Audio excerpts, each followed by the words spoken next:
Welcome, everybody. We are back with yet another week of Mobile Mayhem. Today, we have one of the most anticipated, honestly, probably the most anticipated matchup that we have ever had in Mobile Mayhem. That being Tribe Gaming versus Trovo Mayhem.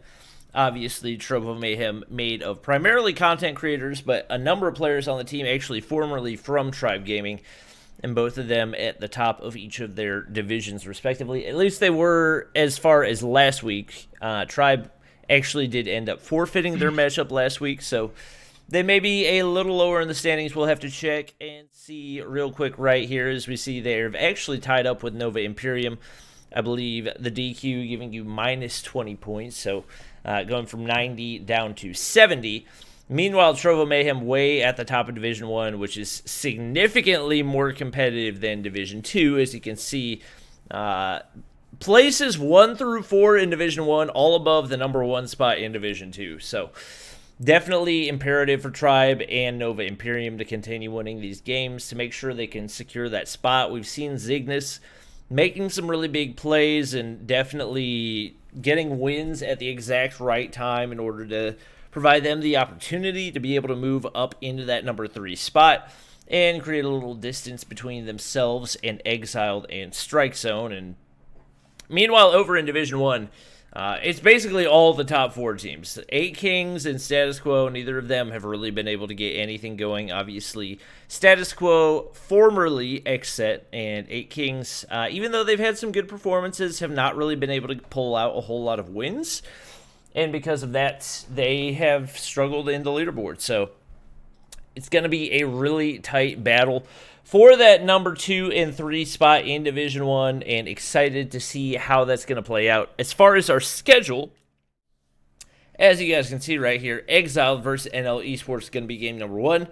Big one for NL, especially as they are trying to battle it out for one of those top 3 spots in Division 1.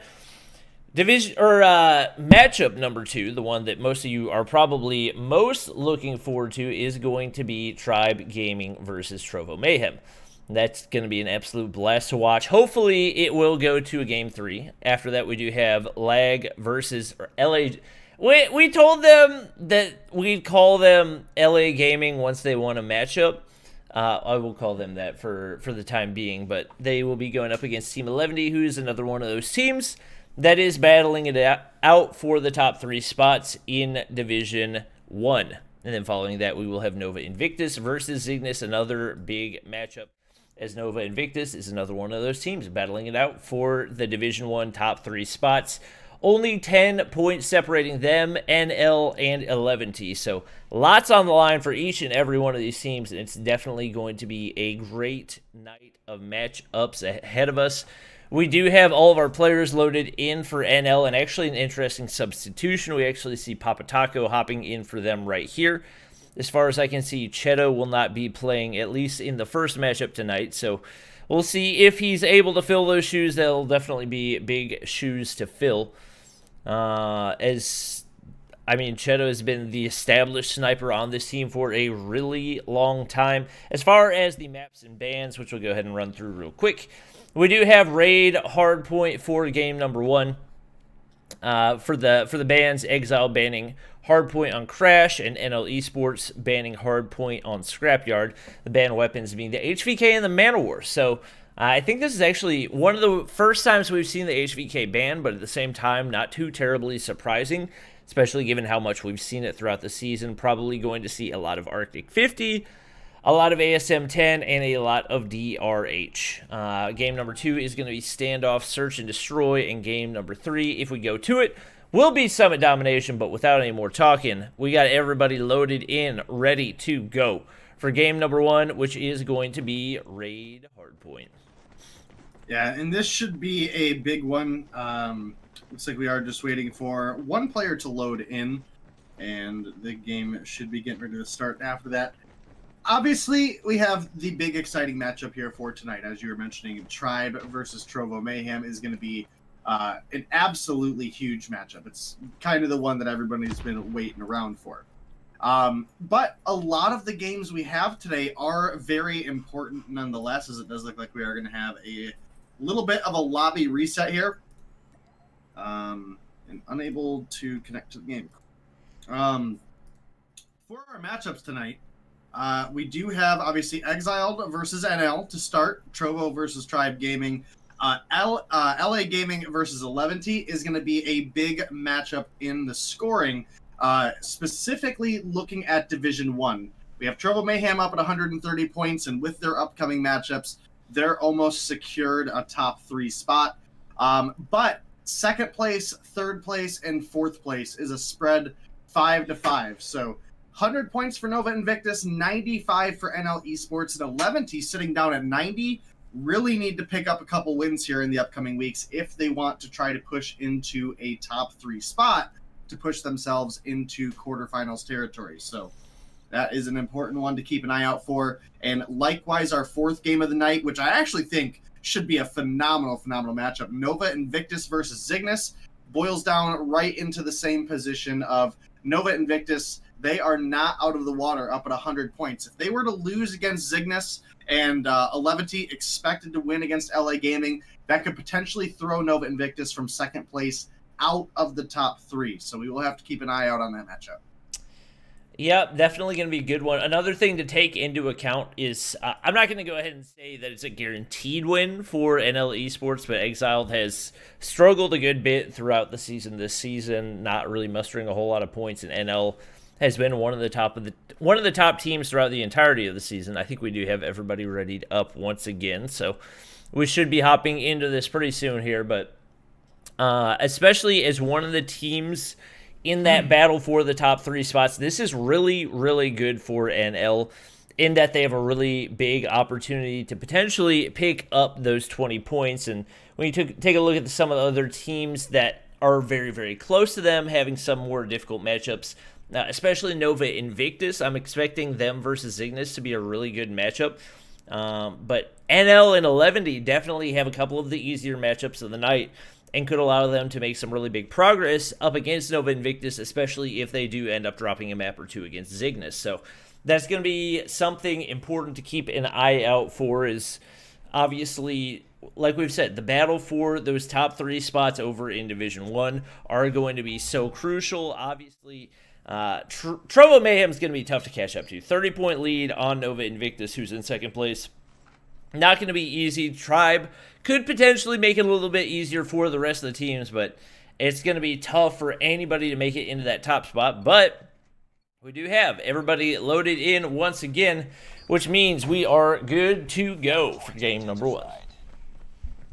Yeah, looks like we are getting things started out here, and this is a big matchup for NL. Again, you would expect them to have a pretty substantial edge here, just based off of how they have been performing, as well as their opposition in Exiled. But as I was mentioning, the points between second and fourth, this is such a close race that looking at Division 1, these points are super important for NL right now. They cannot afford to give up a single map loss in this matchup with Exiled here. Yeah, they need to get everything they possibly can. You can see Fish off to a really strong start. 5 kills on the board. Here's one coming around the corner as well in Hex, who's yet to find a kill. Actually, only 2 players on Exile have found kills so far, and we do see Fish slide in the corner, going to win another gunfight onto Vibin right there.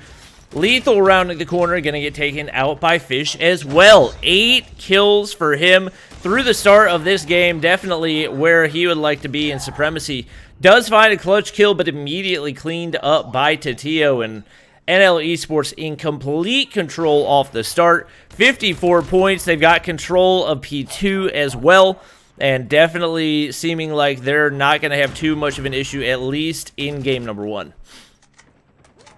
Yeah, NL have been a repeat team that is able to perform well throughout the open season.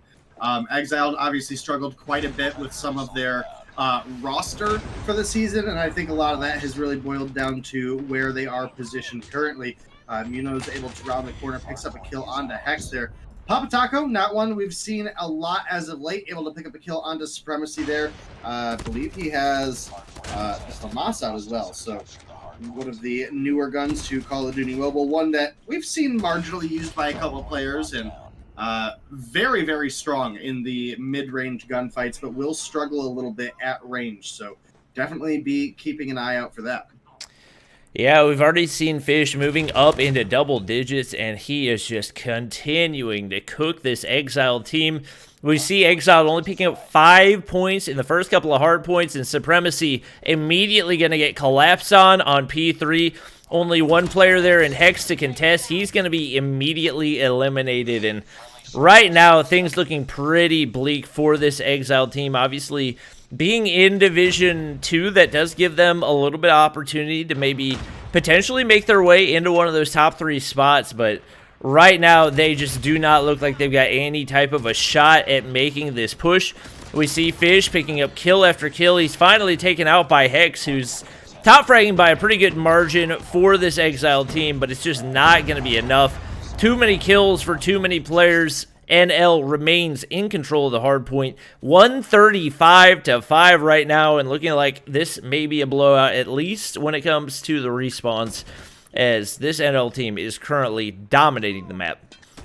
Yeah, and Exiled, they have been in a rough position, but looking at the points in Division 2, realistically, they're only sitting down about 20 points from Zygnus right now. So there is potential if they were able to pull things together and to pick up a couple wins here towards the end of the season, that they could try to propel themselves into a third-place finish. But it's going to be a long, hard fight, especially looking at some of the matchups that they have ahead of them.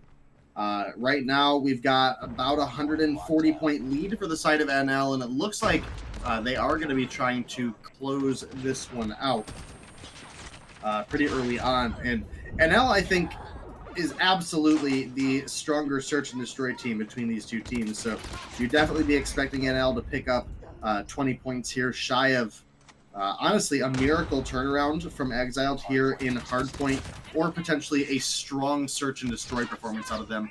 Bobby, you and I have mentioned it before.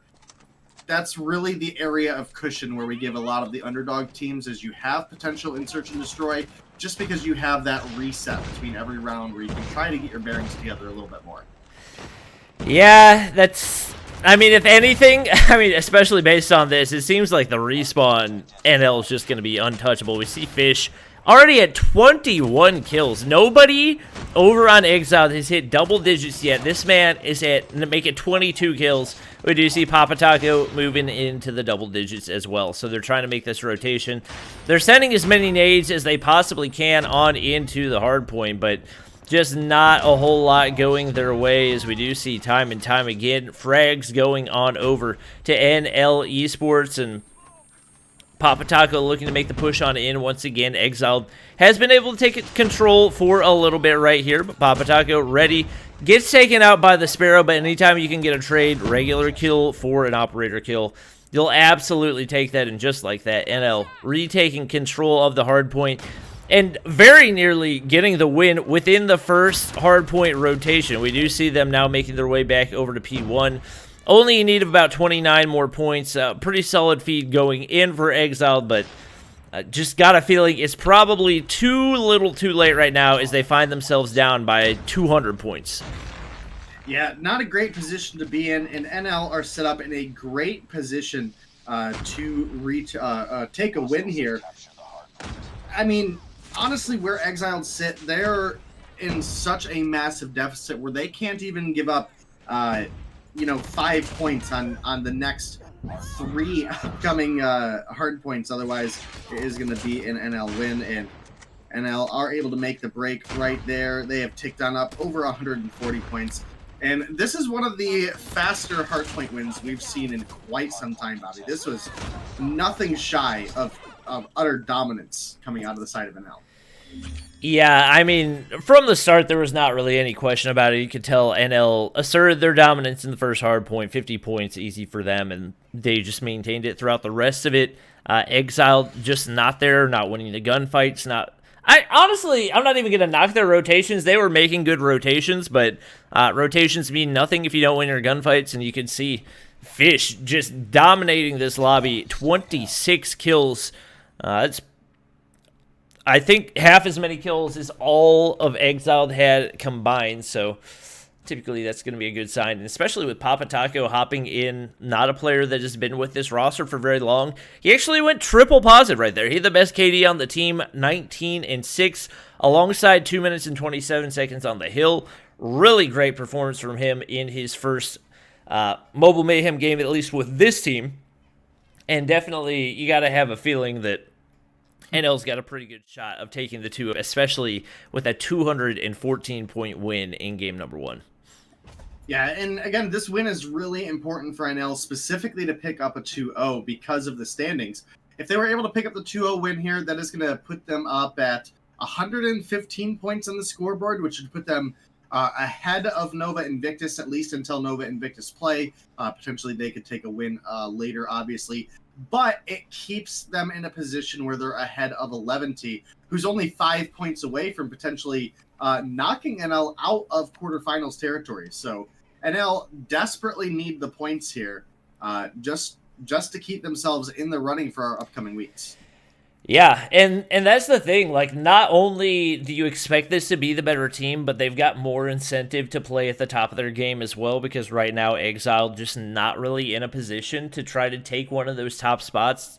Meanwhile, NL just got unlucky. Like, if they were to be in Division 2 right now, they would be easily sitting in one of those top spots, but because they got put with, at least points-wise, what are 4 of the best teams in the entire league, they've really got to battle it out right now.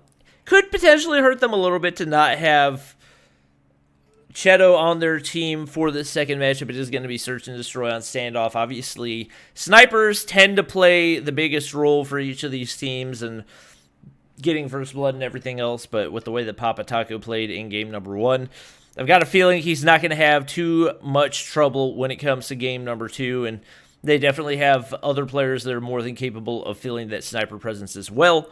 We know that Lethal over on Exile definitely is able to do that, but has not been able to do so on a really dominant level, at least so far in Mobile Mayhem, so he's really going to need to step things up if this Exile team is going to have a shot at pushing things to Game 3. Yeah, you're absolutely right, and it's definitely a difficult position to be in one way or another for the side of Exiled.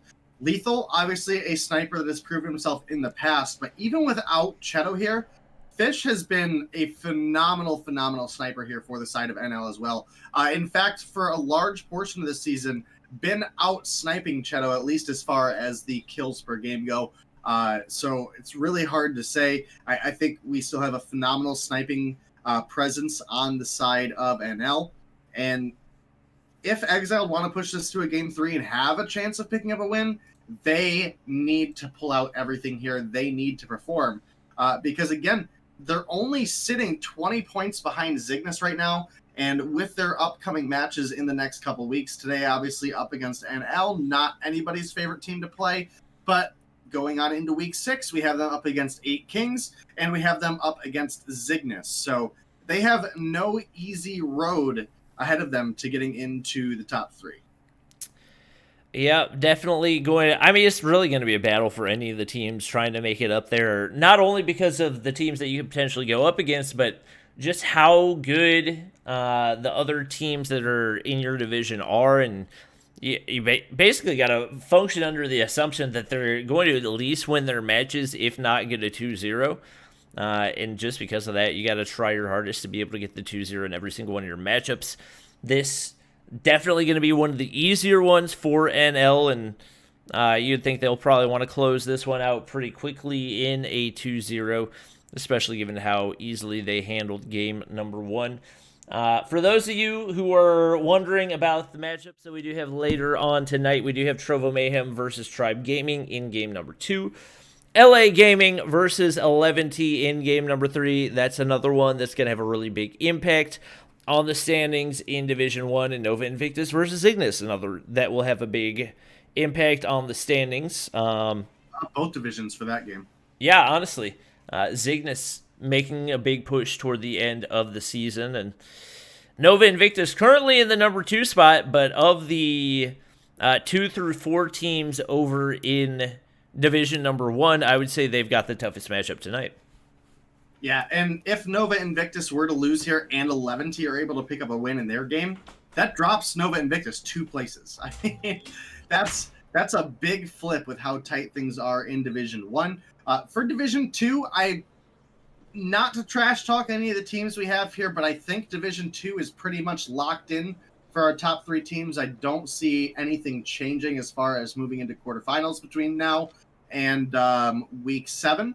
But it's going to be fighting for those positions, specifically for Imperium and Tribe, who are going to be looking to come out in the top of Division 2 and potentially, obviously, give themselves a bye for the first day of the finals, because they won't have to play in the quarterfinal matchups. So, but as we do get into Search and Destroy here, we've got no first blood yet, but we do have Exiled on the offense. Pop Taco able to get a trade there, picks up Supremacy, but is dropped by Seraph, and is going to be a 4 versus 4 currently. Envoy in a rough spot, kind of bouncing around back and forth between a couple members of Exiled. He's going to find Lethal. He might even find another kill onto Hex here. Hex is going to make it out alive, and Envoy has to reload it at one of the worst times, but somehow makes it out alive. Yep, 4 players remain alive for NL. Honestly, given the amount of encounters that we had, a little bit surprised that only 3 players dropped, and we do have Envoy picking up Hex there as well. As he's already got 2 kills on the board. Tatio is going to find Seraph. It's going to be Vibin all by himself. He does have a sniper in hand, so could find a pick right here, and he's actually going to do it onto Tatio as he slides the corner. Was perfectly prepared, and Munoz trying to cook the nade, see if he can find anything. Vibin just barely misses the shot onto Fish, and Fish, like we talked about before the game, not just a great fragger in the respawns, but we know he can snipe in the Search and Destroy as well. Showing it right there as he finds the clean pick onto Vibin, and that will give NL Esports the 1-0 lead. Yeah, and again, you would expect NL to have a little bit better of a performance here. I mean, even though the respawn was a blowout, NL typically a stronger Search team in general. So not a great position to be in for Exiled, especially losing Lethal right off the bat, who in my opinion, one of the strongest players on this Exiled lineup. Envoy able to round the corner there, finds Seraph peeking over top, and that's going to be a 4-3 lead right now as Envoy does get dropped by X. Tatio, just like that, finding a frag with the Arctic 50 onto Hex, and that's one of the weapons we talked about. A little surprising that it hasn't been banned more than we've seen it be. We do see it probably in probably 40 to 60% of the matchups, but especially given how dominant it's been, surprised it hasn't been more. Vibin, last player alive, once again, going to try to slide across, back into spawn, misses the snipe. He's in a 1v3 right now, spots 1 player on the way to Broken Wall, actually takes out Fish right there. Really clean shot for him. It makes things a little bit easier in the 1v2, but Munoz and Papataco pretty content to sit over in that courtyard area and wait on him, as he does need to go pick up the bomb before he makes any type of move. Munoz hears the footsteps as he tries to get the hop over and actually decides to go backside right here. Slides the corner, not going to be able to spot anybody. Here's the sound of the Arctic 50 shot in the hands of Munoz, but not making any type of a move, and might actually be able to go pick up the bomb relatively unhindered right here, as we do see Papataco almost sliding the corner.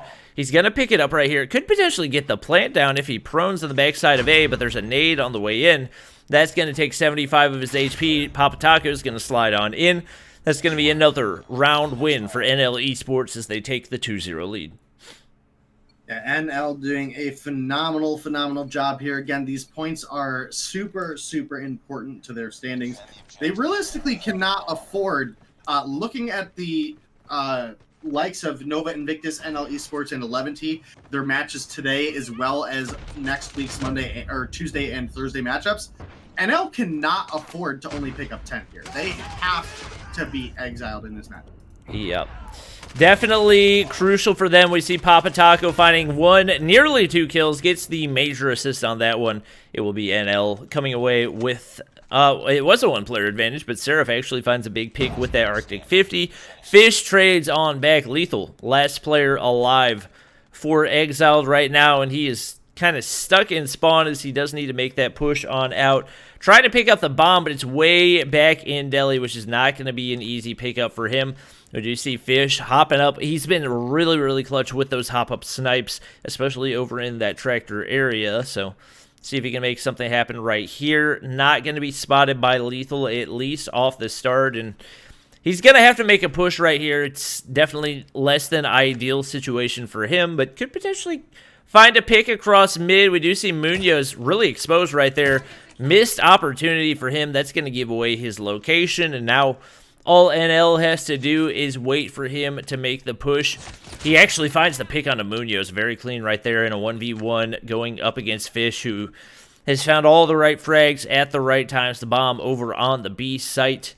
Actually back in deli right here. He's going to be able to get it, but not a whole lot of time to work with. 23 seconds on the board. Fish waiting for him right there. The perfect prediction is going to allow NL Esports to now take the 3-0 lead. Yeah, NL in commanding lead, and it's just the first half of Search and Destroy here. If Exiled were going to make a move, they really had to do it in on the offense. I mean, NL is such a strong offensive team that Exiled have really not backed themselves into a corner, but are very quickly getting backed into a corner. They make a very aggressive A-side push once again. This time they were able to get a kill onto Tio, but they are still down 1 overall. Supremacy has the bomb, but kind of again pinned down in a position where it's not super safe for him to plant. Hex does find a big kill onto Envoy there. That's going to even things up 3-3. And Fish. Nearly had a crazy wallbang right there, I believe, onto Supremacy, but I'm assuming didn't have FHJ. Not going to matter on that one as he takes out Hex. Waiting for Supremacy. Oh my gosh, this man does not miss right now. Currently carrying NL Esports to a 4-0 lead with 7 kills on the board. Yeah, having a great performance, and, you know, again, being able to fill, slightly at least, fill the shoes of Cheto, who's normally the primary sniper of NL here. Fish doing a phenomenal job. Honestly, that would have been just, like, the nuttiest wallbang for the situation, at least. Yeah. So, great performance coming out of him so far. Envoy as well, 4 kills on the board. Papa Taco rocking 4 kills as well. So, NL just dominantly in control once again. And again, Exiled, they really need to turn things around here. This is not an ideal position for them to be in. I know you can't pick your teams that you play against, but man, they needed to show up here today, deny NL some points. And again, if they would have picked up a win here, they could have potentially tied Zygnus for 3rd place, which Zygnus has no easy road ahead of them.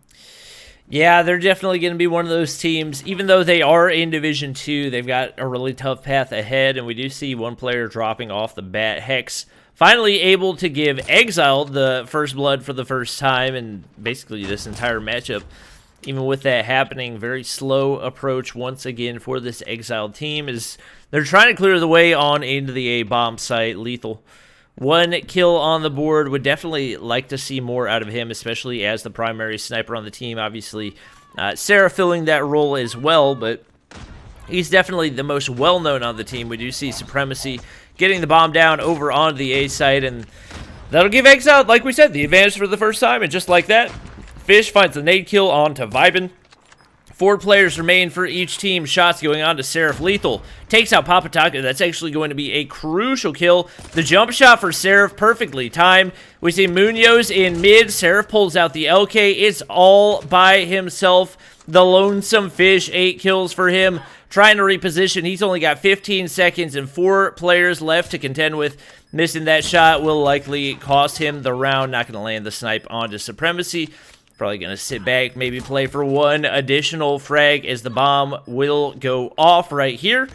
And Exiled will manage to dodge the 6-0, as we do actually have Supremacy cleaning things up right there to get the final kill. Yeah, as you mentioned, they were able to dodge the 6-0, which was desperately needed for them at this point. Obviously, it's still no easy feat. They potentially could make a comeback, but if they're going to, it's a long, hard fight, especially up against a team like NL, who's been so dominant here today, specifically Fish, as you mentioned. Exiled cannot afford to make a mistake here, and they definitely need to take any sort of momentum that they were able to gain off of that win, and obviously stopping the momentum that NL had. And they really need to push the advantage while they can. And that's a big way to do it from Lethal there. Picking up the snipe onto Fish. Supremacy finding Papa Taco. It's now a 3 versus 3. Ooh, Tio able to get the return kill onto Supremacy as he picks up Envoy. It's now a 2 versus 2. Munoz does have the bomb. He is getting the plant. But this is incredibly doable yet still for the side of Exiled. Yeah, with Lethal still alive, he's been showing up a little more in the past couple of rounds, so they can really make anything happen right here. Nobody on Exile is really doing particularly bad. It's just that nobody's been doing really great like Fish has for NL. With him down, they've definitely got a big opportunity right here. Lethal going to peek top of the bomb, but that's too tough a heady for him to land the shot. Misses another one. Munoz finds one. Tio finds another. NL Esports moves things to 5-1, and that will put them at match point here against Exiled. Yeah, and this is looking like the Cinderella story may be over for Exiled after they were able to find that big round. And it looks like NL very likely going to be picking up the 2-0 victory here. Again, Exiled capable of making a comeback here, but finding 5 flawless rounds in a row against a team like NL just does not seem hugely possible. I mean, Supremacy pulling out all the stops here. He gets sniped by Tio as Tio rounds the corner, but he takes him out with an RPG, doing whatever he can to try to trade out there. And it looks like we're about to have a plant coming out of the side of NL as well. That's going to force Exiled to play against the clock, and this is not the position you want to be if you are Exiled. They need to find 4 kills and a defuse in the next 40 seconds. Yeah, we've got 3 snipers in play right now for Exile, and it's actually going to pay off right there as we do find Lethal with the first pick and finds one onto Munoz as well. Really good timing for him. Fish does have the pistol in hand. He's going to be able to find kill number 10. Spots a player. What a jump shot over top of the wall. Just like that, it's a 2v2. Vibin with the perfectly timed shot. Seraph going to drop off right there. It's a 1v1 to see if Exile can stay alive right here. Envoy on the back side. Vibin taking shots. Not going to be able to land him over top of the head glitch. He's got no HP. Left to work with, not a whole lot of time. It is going to be NL Esports in our first matchup of the night, taking the easy W right there. 6-1 in Search and Destroy. The 200-something point lead when it comes to hardpoint, and showing why they are one of the top teams in all of Mobile Mayhem with an easy win in Search and Destroy.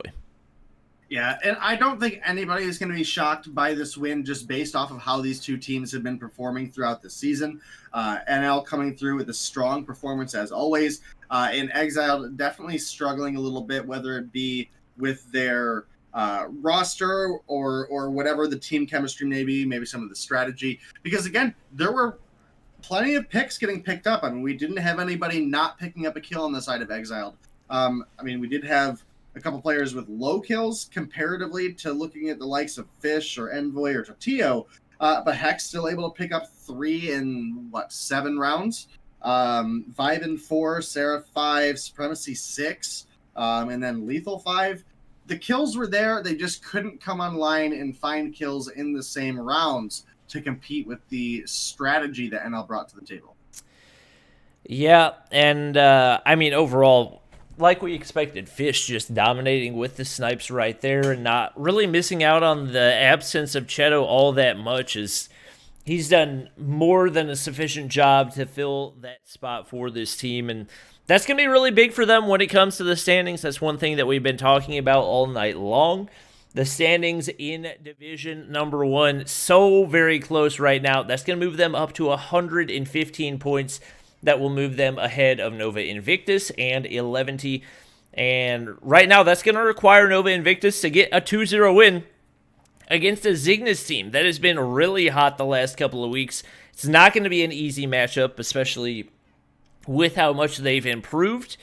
And if they end up losing, that'll put them 15 points back. If 11D is able to get the 2-0 win, could move them up to the number 3 spot. So lots of things happening in those top 4 spots, and obviously Trovo Mayhem would love to get a win right here as well to solidify their number 1 spot, but Tribe Gaming trying to push themselves up into number 1 Division 2.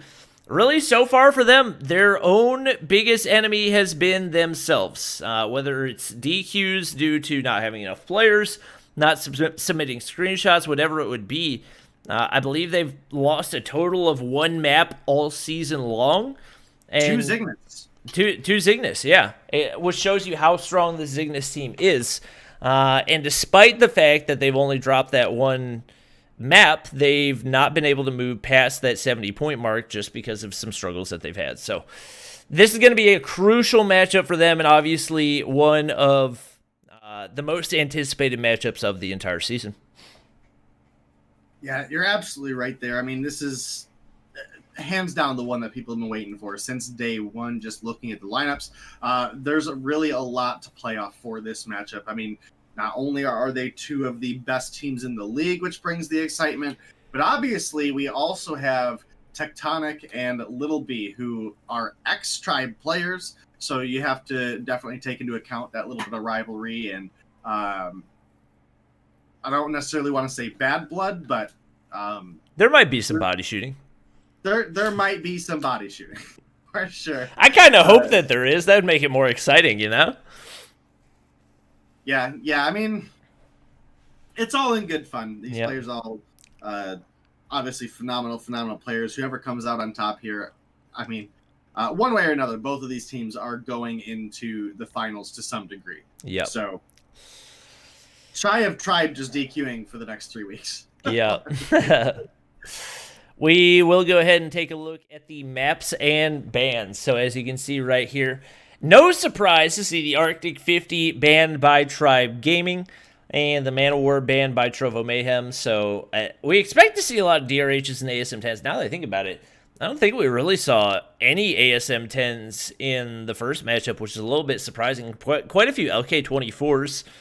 And we'll likely see some HVKs come into play as well, as there really is kind of an interchangeable top 5 guns as far as the competitive meta goes. The Arctic 50, Man of War, DRH, ASM 10, and the HVK. Typically, we see a rotation of that, and typically in the Search and Destroy, we'll see some DLQs and some Locusts, but for the most part, most players running the same thing. Tribe Gaming, as far as their map banning Hardpoint on Raid. Trovo Mayhem banning Search and Destroy on Crossfires, the maps that we will be playing.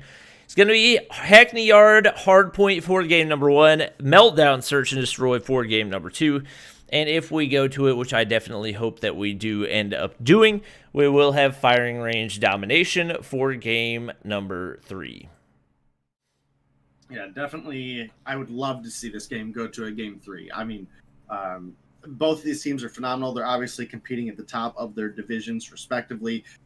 Despite, again, Tribe being kind of their own worst enemy as far as the points go.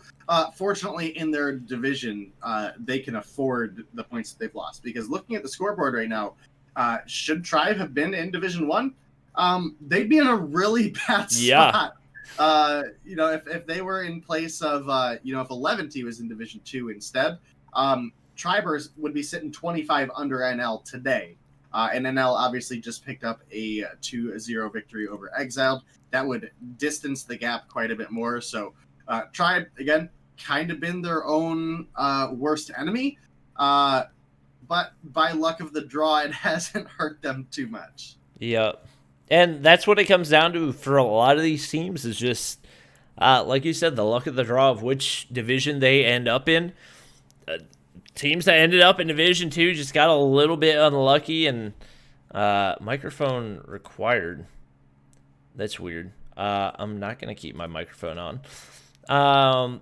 Oh, no. Somebody leaked the room code, I believe. I don't know what happened right there. A bunch of random people joined. Hopefully we'll get that cleared out pretty soon right here, as we do see a couple of starters loading in for Trovo Mayhem. We do see Tectonic. We see Vague, we see Little B all hopping on in right here. based on the fact that Noah was streaming leading up to this, I think it's pretty safe to assume he'll be playing as well. I know B-Nace has had some health issues, so I don't think he will be joining us tonight. But either Aerith or Godsley likely to be that fifth player for Trovo Mayhem. Meanwhile, over on Tribe, we have basically their usual starting lineup. Bolu, Slothy, Aflows, Saizu, and Jez. All phenomenal players, all absolutely capable of the task ahead of them in Trovo Mayhem. So this is going to be a really fun matchup to watch, and excited to see how they match up against each other, especially in the respawn. I feel like that's the one area that these two teams are going to be most evenly matched. I believe we do have a raid from Noah. I appreciate it.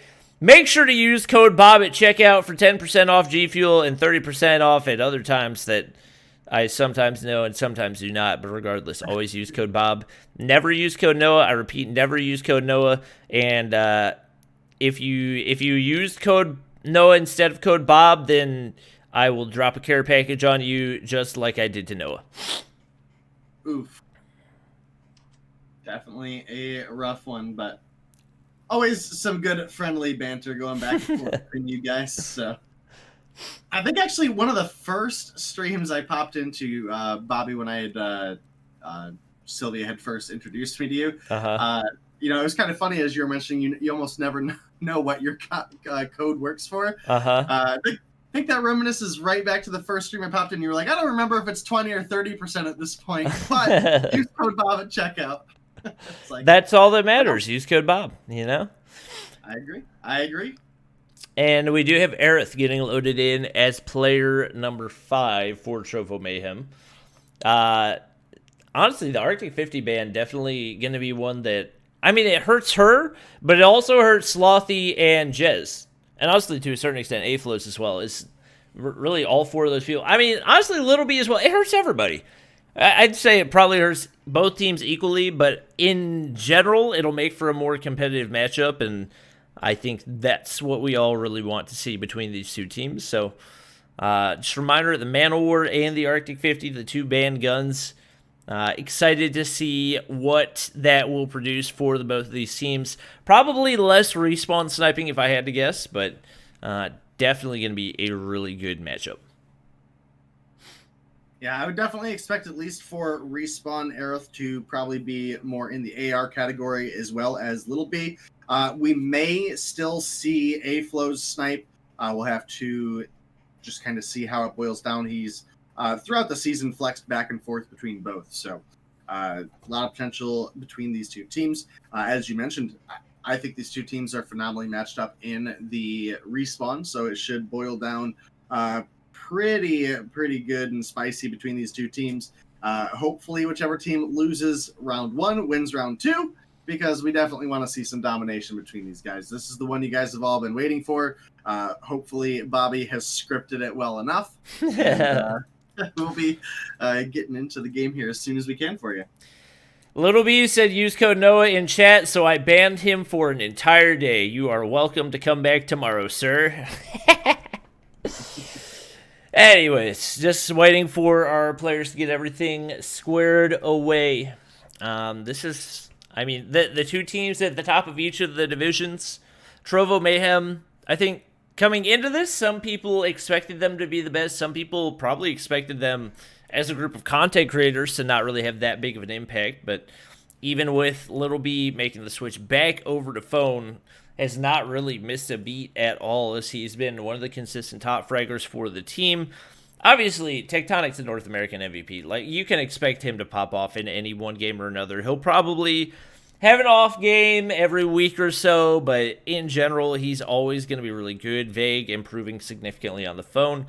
And then Aerith and Noah, both primarily content creators, and so being allowed to play on an iPad, but at the same time, teams that do get the win against Trovo Mayhem do get additional points. So that's another really big opportunity for this Tribe team, who is currently tied at the top of Division 2, but not in a comfortable spot by any stretch of the imagination. Were they to be able to get the 2-0 victory right here, that would actually reward them 30 points as opposed to the usual 20. So that much more of an incentive for them to give it their all and try to see if they can potentially get the win and ideally get it in a 2-0 sweep.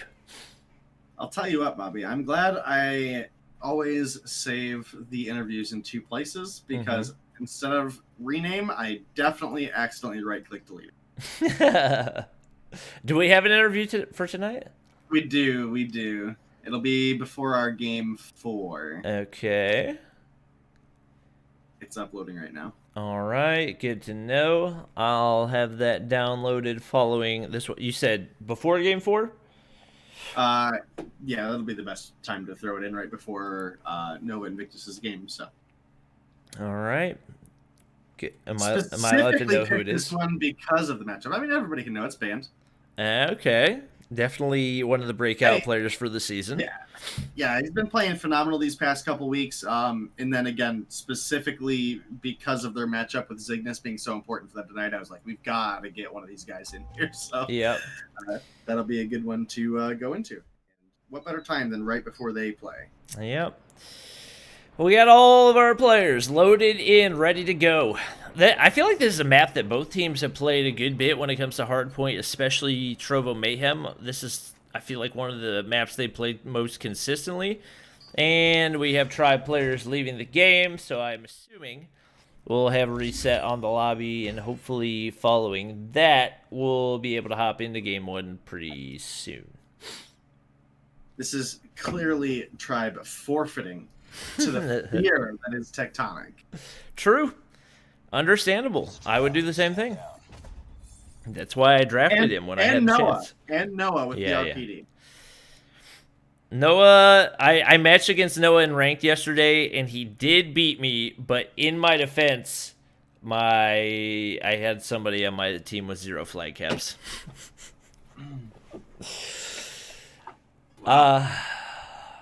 Pain. I might have to use code Noah now. No! I had more kills!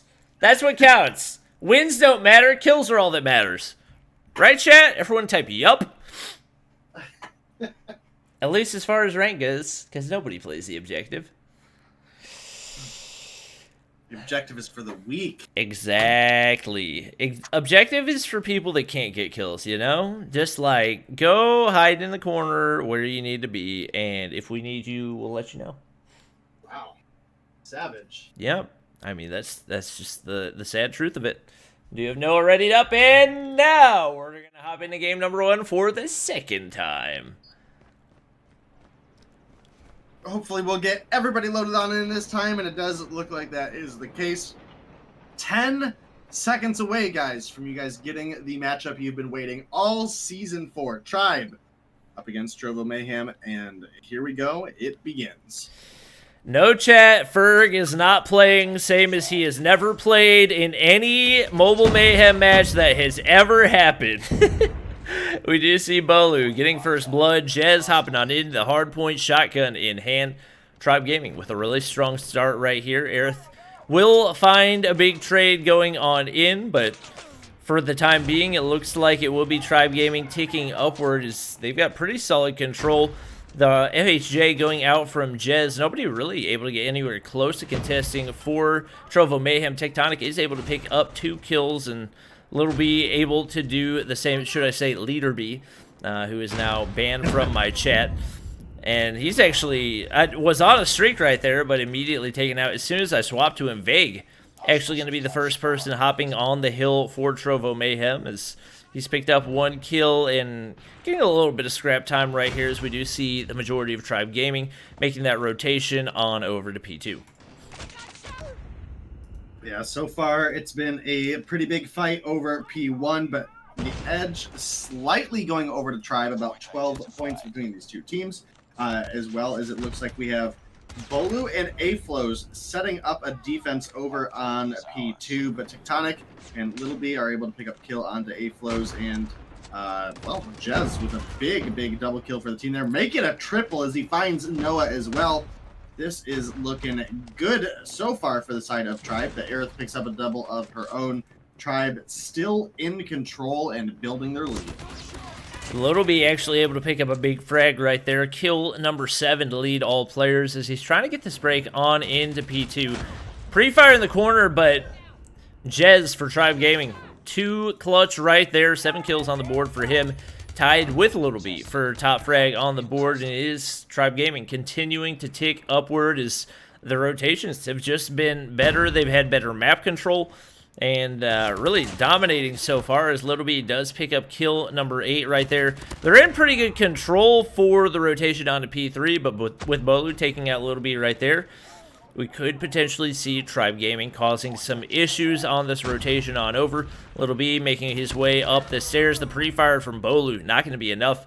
9 kills for him to lead all players, and now going to pull out that Annihilator and see if he can slow down that push even more, but A-Flow is going to jump on up. Gets the frag, ends the Annihilator, and that's going to open things up for Tribe Gaming as Jez now gets the frag up in the top side and could potentially take control of spawns right here. Yeah, looking to do so, and honestly, there's the body shooting we were. Yep. But honestly, Tribe pretty heavily in lead right now. 75 points up over the Trovo Mayhem. Obviously, there's still quite a bit of game ahead of us, and it absolutely could still swing either way. Sizer able to pick up a double kill there, and Trovo Mayhem able to find a couple kills, but this has been very largely in control of Tribe pretty consistently. Little B has been doing a great job at picking up kills. Aerith as well, finding her 6th kill, but just not at opportune times for them to make the break they need. We do have Tectonic making the rotation over through mid now. He was looking for Slothy. Slothy couldn't quite find the bullets to connect. He might be able to get him now, but with the next hardpoint opening, we need a big break out of the Trovo Mayhem. Tectonic finds 2. He was getting some shots onto Jez there. He has his team approaching with him, but Bolu sides the corner, picks up 1. Slothy finds Aerith as well. And the Tribe, pretty strong defense there, but with Noah coming through, finding the kill onto Bolu. It is a couple points getting picked up now for the side of the Trovo Mayhem. They absolutely can't tie off of this hardpoint, obviously, but they're at least closing the gap a little bit. Yeah, and typically our expectation for Trovo Mayhem is even if they're not able to play the OBJ quite as well, typically they're going to slay out a lot harder, and right now we've got 3 players in double digits for Tribe Gaming, only 1 in Little B made his way up there so far. So not only has Tribe been able to play the objective better, but they've been able to get more frags as well, which is why we see the 80-point gap that we do right now, and that's going to require a lot of determination from this Trovo Mayhem team to close the gap. We do see them in control of P5 as well, so they're set up very, very well, and looking like they could potentially close the gap even further. Little B trying to make something happen right there. I'm not sure what weapon he was trying to pull out. He's not going to be able to make it happen. Noah trying to make the rotation back to P5, but just like that, Tribe Gaming taking control with, I believe, Jez and A-Flows both on the inside of the point. The Shock RC going to slow him down. Not enough to get the frag, but with nobody in the surrounding area, this is going to be a really tough push for Trovo Mayhem. But keep in mind, Noah has, after a slow start, really been popping off right here. 10 kills for him. Not going to be able to get A-Flows, but he gets the assist, and that's going to open things up for Trovo Mayhem to get a little bit of that scrap time. Yeah, and they definitely need it, especially after the way Tribe opened this game up. They're sitting down about 80 points right now, which is looking a lot better than the 130 they were sitting down not too long ago.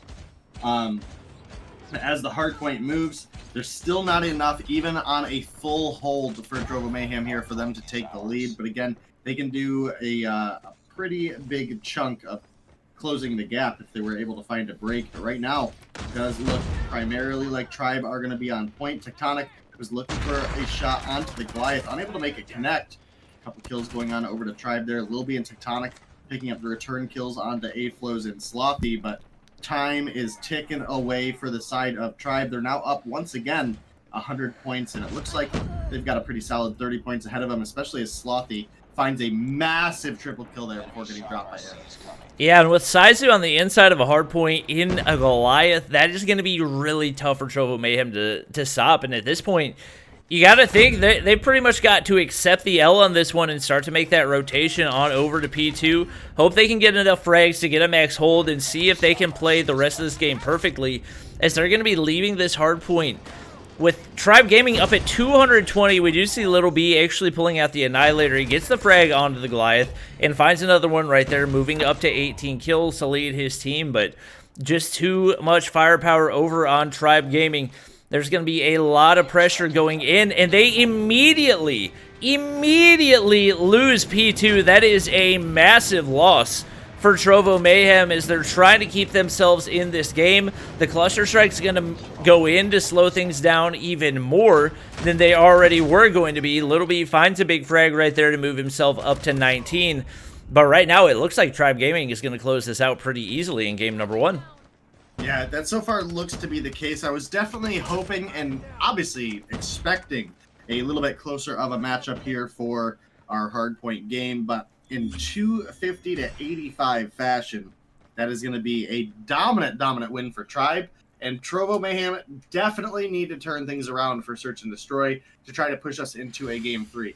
They're pretty comfortable at the top of Division 1, so they can realistically afford the loss here, especially looking at the upcoming matches for them next week. But if they're able to take points away from Tribe here, then they could potentially force Tribe into playing an extra game and having to win an extra game before seeing them potentially in the semifinals. Yeah, that was a pretty dominant win. Whether it's the kills or the rotations or the time on the hill, you can see pretty even split between Jez, Bolu, and Saizu time on the hill. Bolu, the only person to go negative over on Tribe, and he went 11 and 12, so not a bad game by any means. A really rare performance for Tectonic. To see him go 10 and 16 is not something we see very often. Little B, the only player to go positive right there, with 19 and 17, and they were just not on their game. That is not what we've typically seen, but keep in mind, this is not your ordinary team when it comes to Tribe Gaming. Even though their points might not necessarily reflect it, they've dominated pretty much every matchup so far this season. The only reason their points are where they are is mainly just because of not keeping things where they need to be, whether that's with screenshots or just getting players to the field on time. So if they can continue the way that they're playing, if they can continue to actually get everybody to show up and follow the rules, and they've absolutely got a shot at winning this whole thing. Yeah, you're absolutely right. I mean, there's potential for either one of these teams to go all the way to the end. But when you look at it record for record, even though Tribe are sitting down points right now, they have dropped one map all season long. Trovo Mayhem have been defeated. Yeah. I mean, this is really a big foretelling moment in Mayhem because it's very likely we could see these two teams at least in the semifinals, let alone if both of these teams were able to make it to the finals. For teams that beat Trovo Mayhem, I'm pretty certain it was, I think NL beat them. NL, I believe, is the only team that's beaten them. NL is the only team that has beaten them, but Zim, is Tribe good? Yeah, Tribe is good, bud. Tribe, pretty good. Yeah, I guess they're all right. They seem like they know how to play the game. Yeah, and Tribe, I believe, did 2-0 NL. I'm just double checking because I'm pretty sure Zygnus is the only one to take a game off of them. Yeah, NL has been a little all over the place. They've been either dominating or just not been able to find the kills. Especially as the only team to beat Trovo Mayhem so far. It was surprising because they got 2-0'd by Eleventy, I believe. They did. Which was very surprising to see because Eleventy has also been kind of all over the place. They're either dominating or just not able to find the maps that they need to find. So it's definitely, it'll all really come down to what teams are able to do when it comes to the quarterfinals and the semifinals and finals. And that's where the money's at anyways, and that's why we do have as long of a season as we do to try to make sure we do get the 6 best teams in those top 6 spots to play in for those games. So I'm really excited for that. It's definitely going to be a great matchup on our hands whenever we get to it. Just waiting for a few more players to ready up. Keep in mind, we do have Search and Destroy on Meltdown for game number 2, and this is one of the maps that Tribe has played a lot, whether it's in Champs, in COD Mobile, or in Mobile Mayhem, whatever it is. They got a lot of experience on this map, and typically we say if there's one map that Trovo Mayhem's going to end up losing on, it'll typically be the Search and Destroy. So they're going to have to pull together really big right here if they're going to be able to get the win and push things to a Game 3.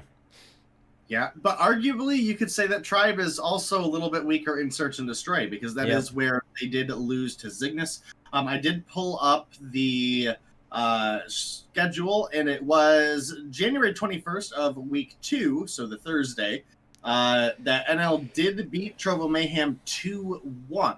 So they picked up 15 points for that, and Tribe, potentially, if they're able to win this Search and Destroy here, could be looking to pick up 25 points, which would be a pretty big boost for them looking at the siding of Division 2. Even if Imperium were to win their games today 2-0, they would still be sitting up 5 points, breaking that tie. So this 2-0 win is super, super important for Tribe here. Whether it impacts the standing for Trovo Mayhem or it doesn't, Tribe definitely want that first place so that they don't have to play in the quarterfinals. Yep, and we do see the aggressive B push off the start for Trovo Mayhem. It's not really any contest going in, at least for now, for Tribe Gaming. They're content to play that A site. Tectonic throwing out a couple nades. Not going to be able to land the initial snipe. That's actually a big miss for him, but obviously with the bomb down, still not a whole lot to worry about as long as they're able to keep this Tribe Gaming team pushed back. No first blood for either team. Jez pretty low right now, trying to find that pick across mid. Noah and Littleby find a couple right there. That is fantastic for Trovo Mayhem. And Noah actually finding a 2-piece. After a slow start for him, definitely a really good sign. Tectonic and Aerith going to find a couple snipes right there. Snipers all over the place so far. Trovo Mayhem is going to take the 1-0 lead. Yeah, Trovo Mayhem definitely needed to bounce back there in a strong way, and I would say they definitely did so coming off of a 250-85 loss. Obviously, Noah really stepping up for the team there, able to pick up 2 crucial kills. And not only was that a round 1 Trovo Mayhem win, that was a clean 5-0 win in the first round, and that has very quickly changed in round 2 here as Tribe answer back in a big way. It's now a lonely little B against 4 remaining members of Tribe, and this is looking like everything's tied up.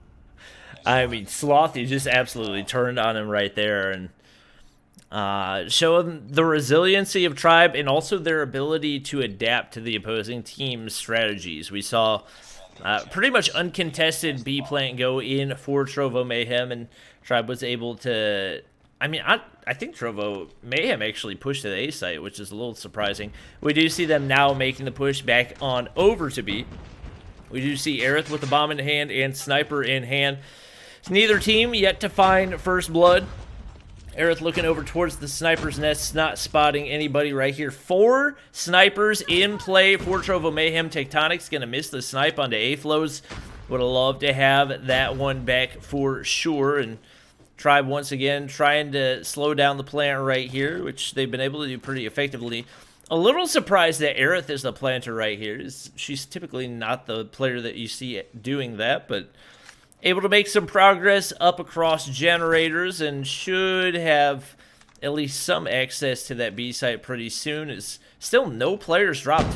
We do finally see Bolu taking out Noah right there. Big first blood once again. He's been able to do that 2 rounds in a row, and with 3 kills on the board, Tectonic finally going to get A-flows.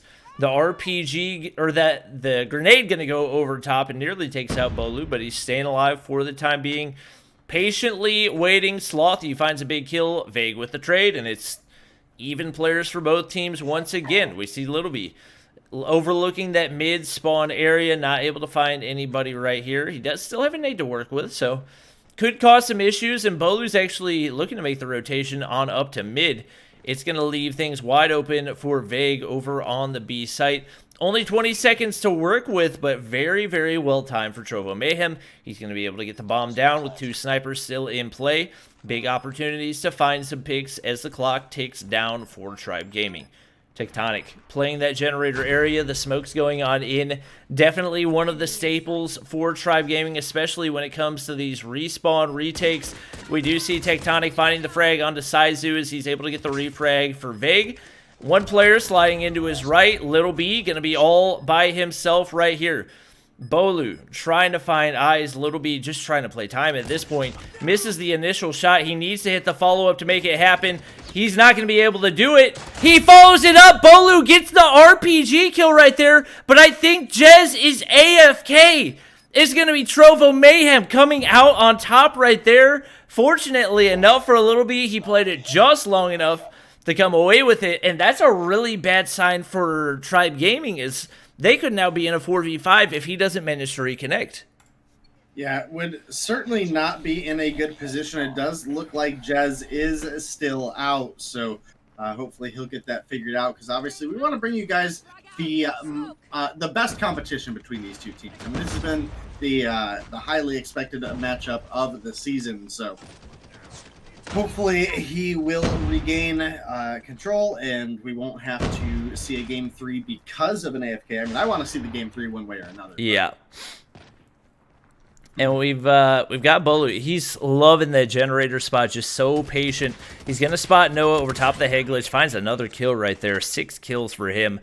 The leader of this team and the top fragger right now as well.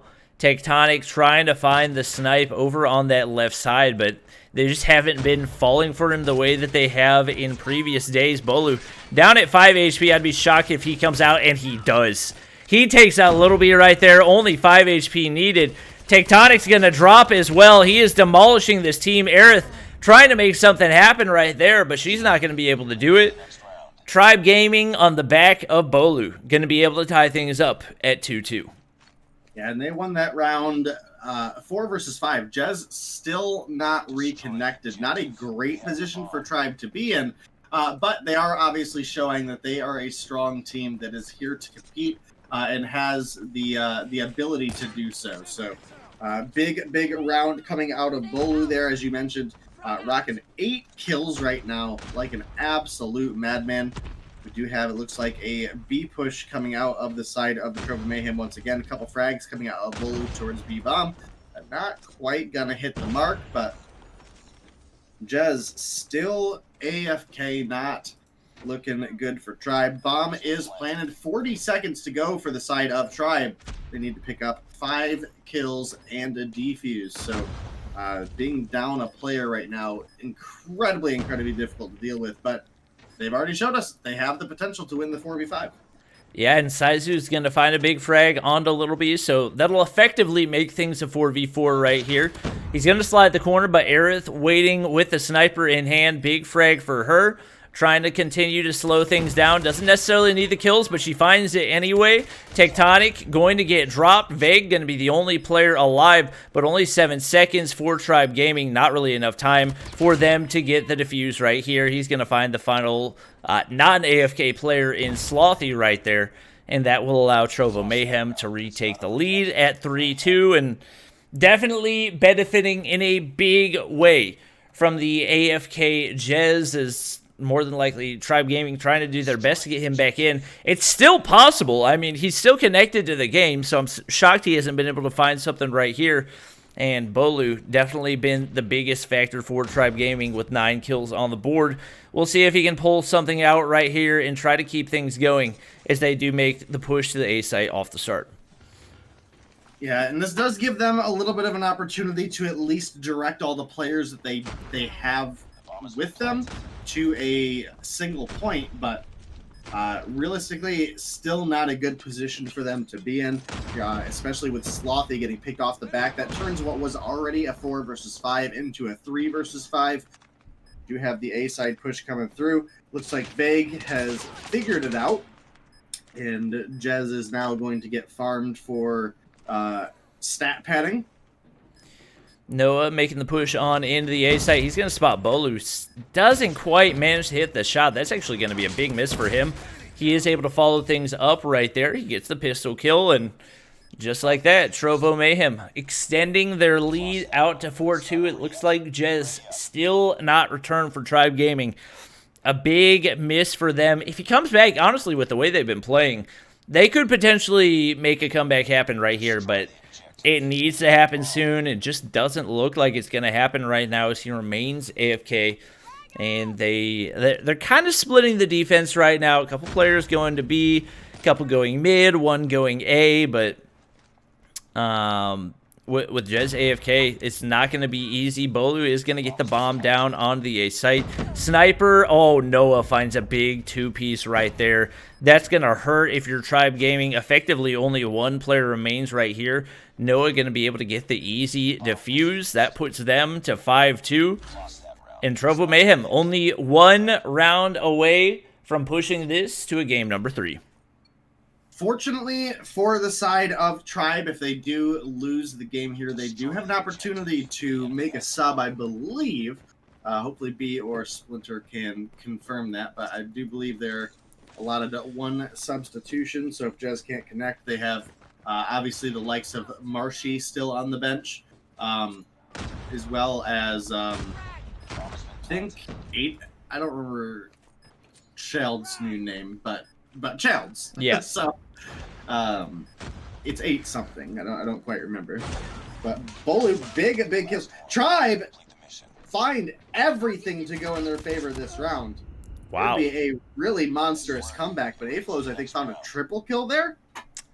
I mean, that was a 5-0 with one of your players AFK, so that's a pretty impressive round for Tribe Gaming, and showing they could potentially make something happen right here. Bolu continuing to carry the team. 12 kills going in for him. He's got the bomb in hand, and now Trovo Mayhem ready for the A-side push. Nade's going to go in left and right.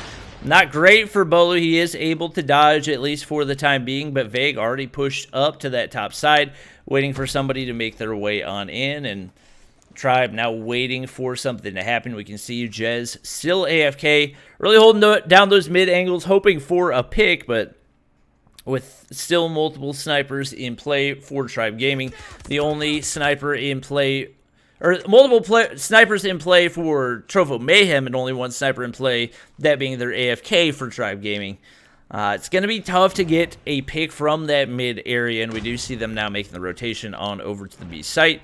Little B's actually going to be waiting on over there, and could be a big opportunity for him.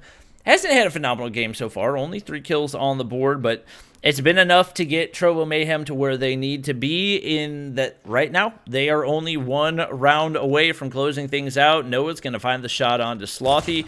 Little B, as I was talking about him, finds the first onto Saizu. Not able to land the shot onto Bolu over on the site, but a couple frags coming in once again as Noah does find one, and now effectively only one player alive in Bolu. He's going to get dropped off right there, and it will be Trovo Mayhem coming out on top to push us to a game number 3. Yeah, not really the way we wanted to go to a game 3, guys, but again, hopefully Tribe are able to get a sub in here. Since something is clearly going on with Jez, a little unfortunate.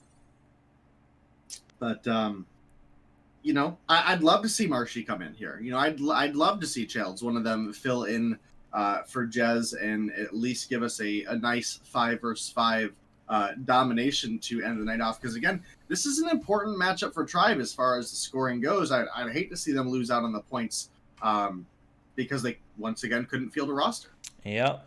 And if you look at the KDs for that game, there was only one player outside of Jez who was AFK for the entire game that went negative, and that was Saizu at 4 and 6. So you got to think if Tribe has all 5 players right there, there's a really good shot that they end up taking the 2-0 win against Trovo Mayhem. But obviously, this is just something that happens. It's outside of your control, and because of that, we will be going to game 3.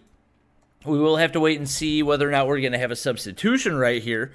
It looks like we will. The admin are calling for Zim to kick Jez from the lobby, so hopefully that means we have, again, either Marshy or Childs coming in, and we have Marshy. So this is a big opportunity for Tribe, and admin clearly trying to get everybody in the game, as Zim already impatient.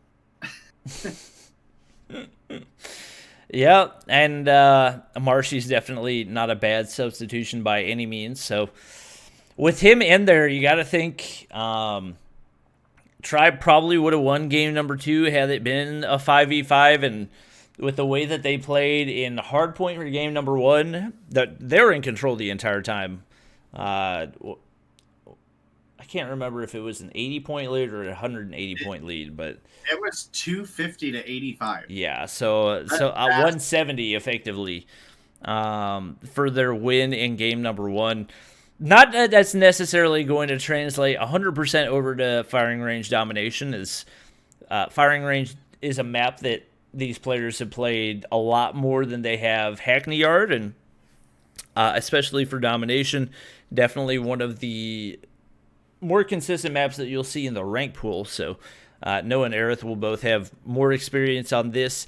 As content creators, they're not going to spend as much time scrimming, and so they'll be at a little bit of a disadvantage, which is why they are allowed to use tablets, but definitely going to have a better shot at firing range domination. At the end of the day, a lot of it's just going to come down to winning those gunfights, and we'll see if they're going to be able to do it as we do get ready to hop into the third game of the matchup. Yeah, definitely should be a good one ahead of us. Tribe, again, as you mentioned, they did win the hardpoint respawn mode, but domination plays very different, obviously moving from what is a dynamic hardpoint on into something a little bit more static, where you have the 3 flags that are going to be in the same area over and over again. One thing I will make note is firing range is one of the stronger maps for air support, just because of the viability to drop a cluster strike on B or a pred missile to defend on B. So definitely would expect to see some of those score streaks being run. Obviously, with the ban on persistence for season 5, we won't see, well, very likely at least, won't see a bunch of VTOLs getting called in the second half. And if they do, I mean, more power to whoever gets them, because that is definitely a big struggle bus. But Goliath's not quite as strong on this map. I mean, you can definitely get a Goliath into tin or into trailer and make use out of it, but due to the inability or the risk of running a Goliath to try to capture a point when all of the points are outside, leaves you very susceptible to a single predator missile can take that out. If you're not inside, then you could potentially get War Machine pretty easily, or Tempest, or even Annihilator. So we'll have to check and see how this game plays out. We are in it, and it looks like got a couple kills right now for the side of Trovo Mayhem. None for Tribe, but I mean, we're 20 seconds into the game. Yeah, definitely what you would like to see off the start if you are Trovo Mayhem. Tectonic going to find one down below as well, trying to find it onto Saizu 2. Marshy looking to make the hop up right there. Tectonic slows things down, and right now Tribe not been able to get anything going. Obviously, it hasn't resulted in a flag cap, but as the map control progresses, Tectonic starts to heat up right there. You're going to start to see some of that progress go on in. Tectonic finds another kill right now. He is in the zone. Absolutely going to get knocked off the flag, but it is a decent amount of time going in for Trovo Mayhem, and with Little B with the sniper in hand, he's going to do his best to try to keep these Tribe players off, but Aflos prepared for the push. 4 kills on the board for him, 3 for Slothy. Tribe has turned things around quickly. Just like that, they're going to be able to take the C flag. They're in control of a double cap, while Trovo Mayhem, control of no flags right now. The Pred missile going in as well. Aflo's trying to rack up as many as he can, and just like that, a triple cap going in for them following the slow start. A perfect game so far for this Tribe gaming team. Yeah, Tribe has historically, even though they've had roster changes, they are historically dominant in the respawn modes, and it continues to be the case. They have a triple cap locked down right now on Trovo Mayhem, and have them for a solid portion of the map here. We do finally have the C-Cap going back on over to the Trovo Mayhem. But with a 30-point lead right now, Tribe got to be feeling pretty comfortable. Saizu picks up a literal frag onto Noah. Aerith finds Bolu. Vague picks up the kill on Slothy. With Tectonic picking up the kill onto A-Flows there, we may potentially see a push on over from Trovo Mayhem. Marshy up top, though, in the Sniper's Peak. And that's going to make it really difficult for the side of Trovo Mayhem to safely make a cap here. Hopefully one of them will start lobbing grenades up there because Marshy is playing the sightlines incredible right now. Yeah, Tectonic finds a big frag right there, but once again, not going to matter if they can't get that flag cap into play. A-Flow's already into double digits, 12 kills for him. Is going to be the C flag going on over to Tribe once again, and Slothy able to clear off A. It is going to be, once again, a triple cap, which is not a good sign for this Trovo Mayhem team. A-Flow's not quite able to make his Sparrow shots land right there, and probably a big missed opportunity. He's very well could have cleared out that A flag, but it will be Tectonic getting the frag with the equalizer. Slothy immediately trading right there. He's actually going to move into the top frag spot. 13 kills for him is Tribe Gaming. Once again, looking to take the triple cap, and fortunately for Trovo Mayhem, Tectonic's got a Pred missile in hand. That's going to allow him to clear off the A flag, but Saizu trading immediately back, and it will be Tribe Gaming with the triple cap once again. Yeah, Tribe monstrously in control here as we do close out the first half of domination. They're going to be sitting essentially 65 points up at this point. Yep. We do have the A flag coming back over to the side of the Trovo Mayhem, but a 65-point lead going into the second half. We do have a Goliath and a Pred available for Slothy. And we do have a Goliath available for A-Flows and a Pred available for Marshy. So Tribe have the score streaks to really close this second half out fast. Yeah, and we do see Noah right there picking up a double kill with the nade. That's going to be huge. Marshy and Saizu making the push into top 10. Tectonic trying to sit back, play time. He gets the frag right there. Quick fix equipped. Going to be able to regen his HP as well. Gets the major assist. A little bit of time going in and actually able to eliminate the War Machine as well. Aerith in the top side of Wood right there. She, Little B, and Vague have all struggled a good bit throughout this game. Need to pick things up if their team is going to have a shot right there. She's not going to be able to land the shots. Tries to clear off A. Not going to be able to do it. Once again, the double cap will go into play for Tribe Gaming, and Noah finds a frag with the chopper, but they're going to need to find a whole lot. And right now, nothing going their way is not even able to get the B cap off the start right here. Yeah, not a great position to be in if you are the Trovo Mayhem. I mean, at the end of the day, they're still sitting up at the top of Division 1. No matter how the rest of today goes, they will maintain their spot. Even if Nova Invictus pick up a 2-0, there will still be a 10-point lead for the side of Trovo Mayhem. But this is looking like it is absolutely the win that Tribe needed here. Again, due to, honestly, nobody's fault but their own. They're not as high ranked in Division 1 as they should be as far as the points go. Yeah. They're currently tied with Imperium. That should not be the case. This is a undefeated team as far as them actually showing up and playing against other teams. So. And we do see A-Flows beaming Aerith at the top of Wood, now laying down shots onto Tectonic as well. He's somehow able to stay alive and really just trying to bait A-Flows at the top of 10. With two Goliaths in play, things seeming pretty much untouchable for Trovo Mayhem, as we do now see Tribe Gaming 150 to 57.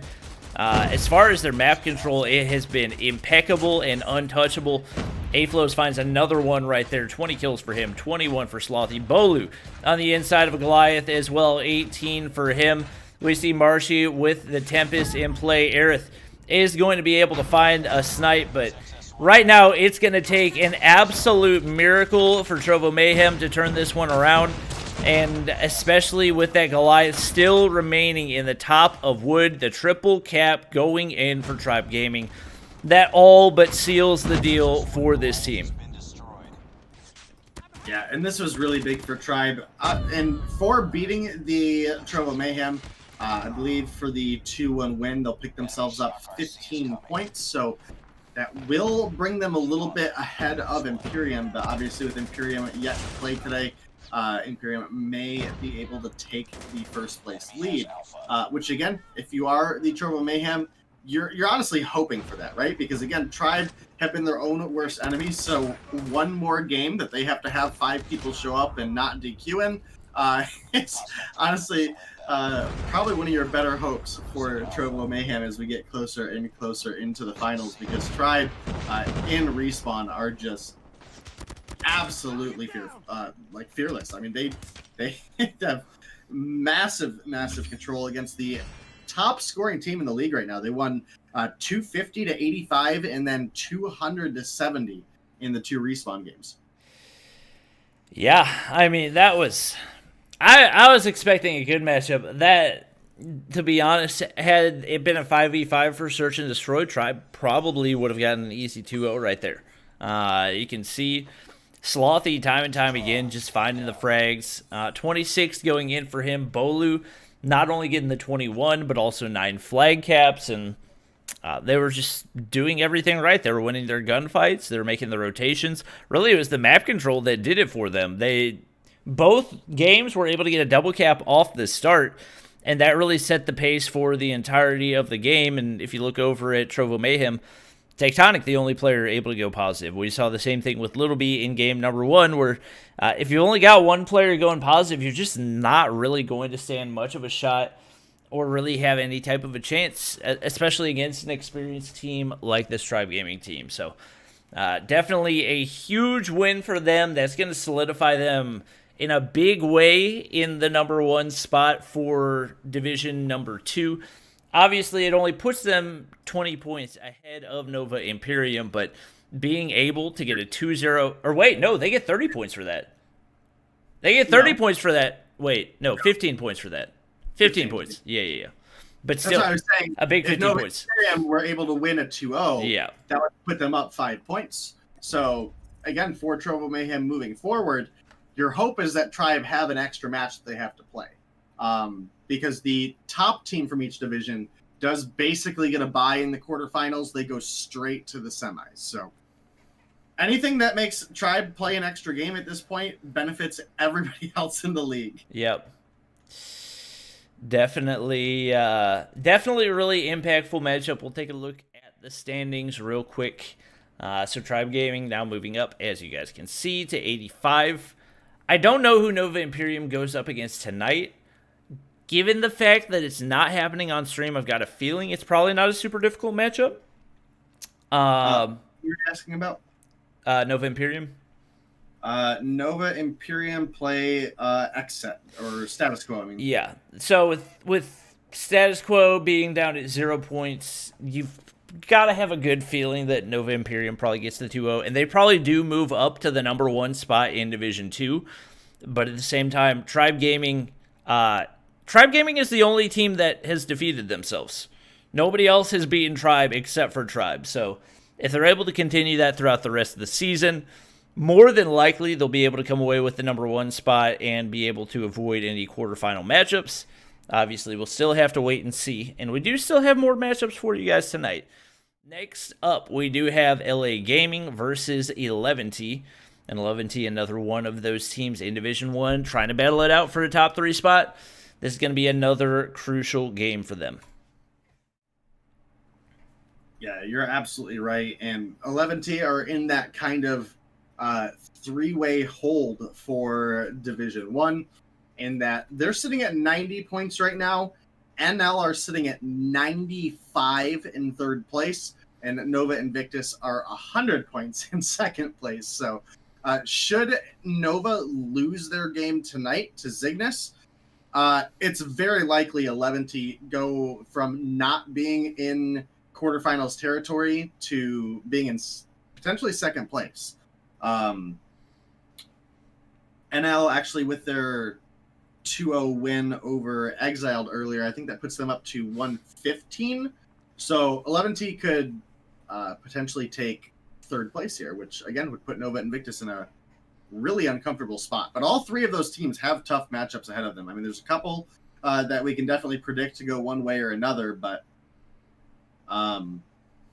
Nova Invictus on the final day of the open season have to play against Trovo Mayhem, so that could lead to be a very exciting game because honestly, Nova Invictus really took off these last couple of weeks. Yeah, they've definitely been and that was something we said at the beginning of the season. All these teams were talking about how good Nova Invictus had been as of recently, and they ended up losing the first couple games, but ever since then, they've been on an absolute tear, and that's what's gotten them to the number 2 spot in the most competitive division in Mobile Mayhem. So hopefully they will be able to continue that, and we will get to see that in our final matchup of the night. We are currently waiting for our LA Gaming players and our 11T players to load in right here. And once we do, we should be good to go. I'm going to go grab a drink real quick.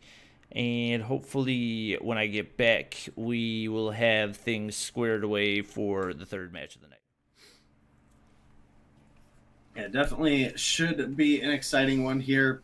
We do have LA Gaming, a team that obviously has had their share of struggles, but they do have the players, guys, that if 11T don't bring their A game here today, they could definitely suffer here a little bit. It looks like we do have everybody loaded in now on the side. Actually, now with Parker joining, that's going to be both sides. I forgot Super's the manager. We'll have to see who fills in the last spot for 11T here. Obviously, 11T been pretty strong these previous couple weeks. I would expect Just to be filling in here. There he is right there. And it looks like we may have lost somebody on the side of... there's Cody. All right. We've got everybody in here. Definitely could be an exciting game ahead of us. Jesus can save you. Been a strong sniper in previous seasons. I mean, honestly, a breakout sniper in previous seasons. We've seen Automatic... I don't remember if he joined us for Season 4, but I'm pretty sure he had a pretty big Arsenal performance in Season 3, so we know he can definitely bring the heat.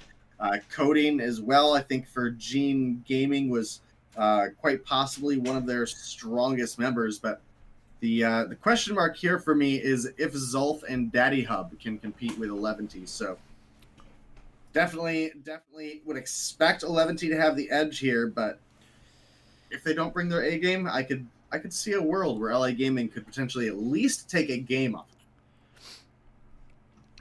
Yep. So, I'm back. Let's see. Yeah, it looks like we got Wiru in here. Always a good sign for 11D. He actually did struggle a little bit last week. Or not last week, I guess it was Tuesday. But showing that he is not invincible. He is definitely able to have those bad games. Not expecting to see one of those bad games up against LA Gaming is, I believe their only win so far has been as a result of DQ. But really, anything's possible. Skilled players on both teams, and we will run through the maps and bans real quick before we hop into the game. We do have everybody readied up. Standoff Hardpoint Game 1. Raid Search and Destroy Game 2. If we go to it. Firing Range Domination for Game 3. Ban maps for 11T. Search and Destroy on Crossfire. LA Gaming banning Search and Destroy on Meltdown, the Arctic 50, and the Man of War. The 2 banned guns. And that's all the information you need to know for our admins to ready up and get us into game number 1. I think. Yeah, just waiting on Automatic at this point. Hopefully he'll be readied up here soon. Because obviously we want to get you guys into the game, especially because we want to get into our 4th matchup of the night after this one, because that is a incredibly important matchup as far as the standings go. We have Automatic readied up, so hopefully Zim will start hitting that ready button, but he's not in the call to hear, so... Dang it, Zim! It's alright, we forgive you. Also, Day, I think I'm going to play Warzone with Noah afterward, if you want to redeem your rain check, but if not, I understand as well. I'm still waiting for Activision to get back to me on why I can't. I gotcha. No worries. Well, just FYI, chat, don't go anywhere after the stream. We're playing some Warzone, because I'm living the bachelor life for the next 4 days. And that means all video games, all day, every day, including All the one. games and junk food. Yep. I ate the worst dinner and I loved it. But as you can see, we're good to go. Game number 1. It is going to be hard point on standoff, and the battle begins. Parker making the push over toward boxes right here. Jesus can save you, makes the push over toward Tractor and lands some initial shots.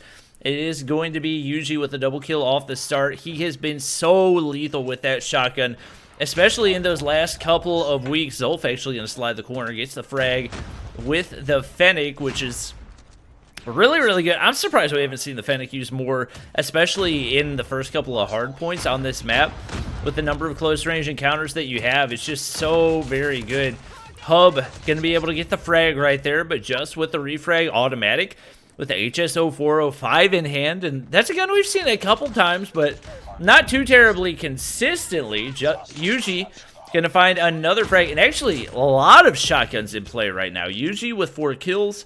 Zai's got a shotgun in hand, as do Automatic and Daddy Hub. And right now, very, very much off meta, at least as far as what we're used to expecting.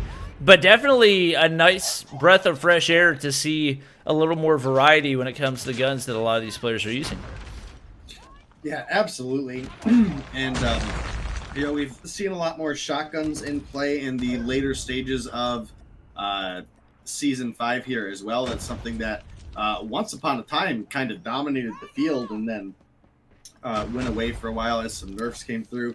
They're finally in areas making their way back in. Obviously, Yuji, as he picks up the kill onto Zolf there, but as well Automatic, who has only been able to find 2 so far. Daddy Hub, 4 on the board, but unable to find the kills they need there. And 11T have gotten control of P2.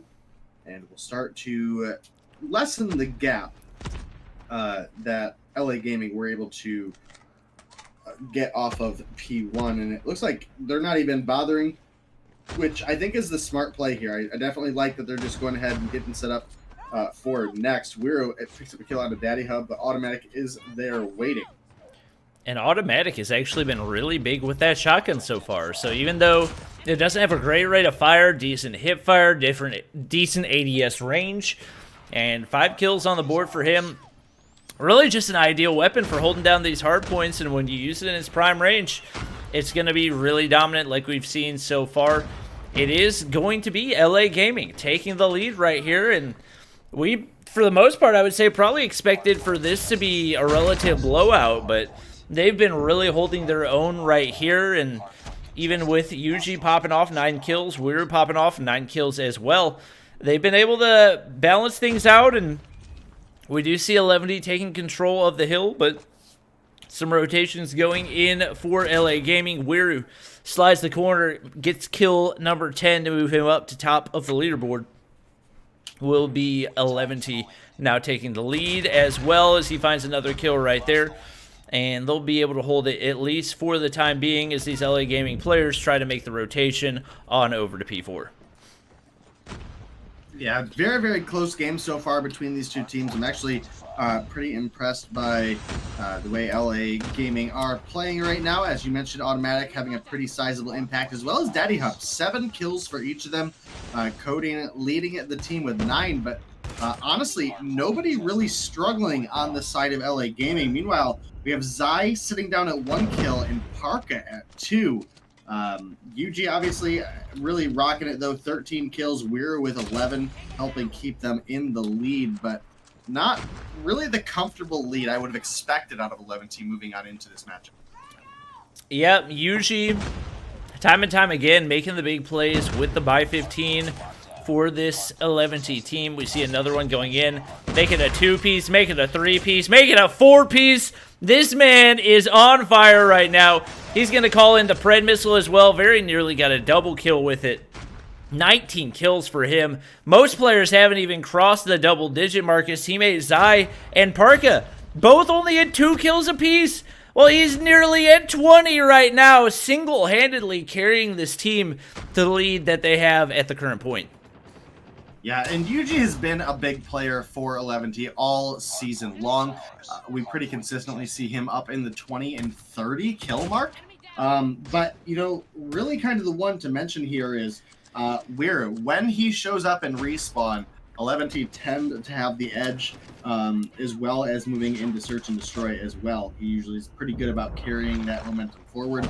About 30 points separating these teams right now, but it is looks like a slight break for LA Gaming here as they do clean out P1. We're looking for a kill onto Coding. He's going to find it as Coding actually kills himself on the wall. Automatic picks up a double kill, getting the kill on the Parka there as well. What was a 30-point lead moments ago is now cut in half as we are at 15. So we have 11T getting set up for P2, and with a lot of the range advantage that they're going to have as LA Gaming are going to be forced to come into close range situations. Yuji can definitely excel here. Park have been able to pick things up a little bit, moved on up to 5 kills, but Zai is still struggling quite a bit, sitting down at 2. Does have the the Goliath out though, might help get a little bit more going here. Yeah, and Yuji was able to call in that advanced UAV, super crucial for this 11D team, and definitely going to make things easier for his teammates that are struggling as well. Like you said, Zai still at 2 kills, but they were able to get a Goliath in his hands, and what that really means is all he has to do is sit on the hill and wait for the other players to come to him, and when you got a Goliath, it's not going to be too difficult of a task. You can see his teammates already pushing out, trying to make the rotation on over to P3, and he's just kind of sitting around waiting for something to happen. We do have Yuji 25 kills on the board. He's going to get taken out on the rotation, and this is going to be big potentially for LA Gaming. They've got to get control of the hard point, but Just is on the inside. He's got a War Machine in hand. Zolf going to get taken out right there. Daddy Hub is up on the top side. He's not going to be able to hit his shotgun shots, and just like that, 11D turn a really good rotation for this LA Gaming team into a massive loss, and the Pred Missile going to find another 2 kills right there for Just. That's going to make life really difficult for LA Gaming. Is now not only do they have the lead, they've got the map control, and they have it comfortably.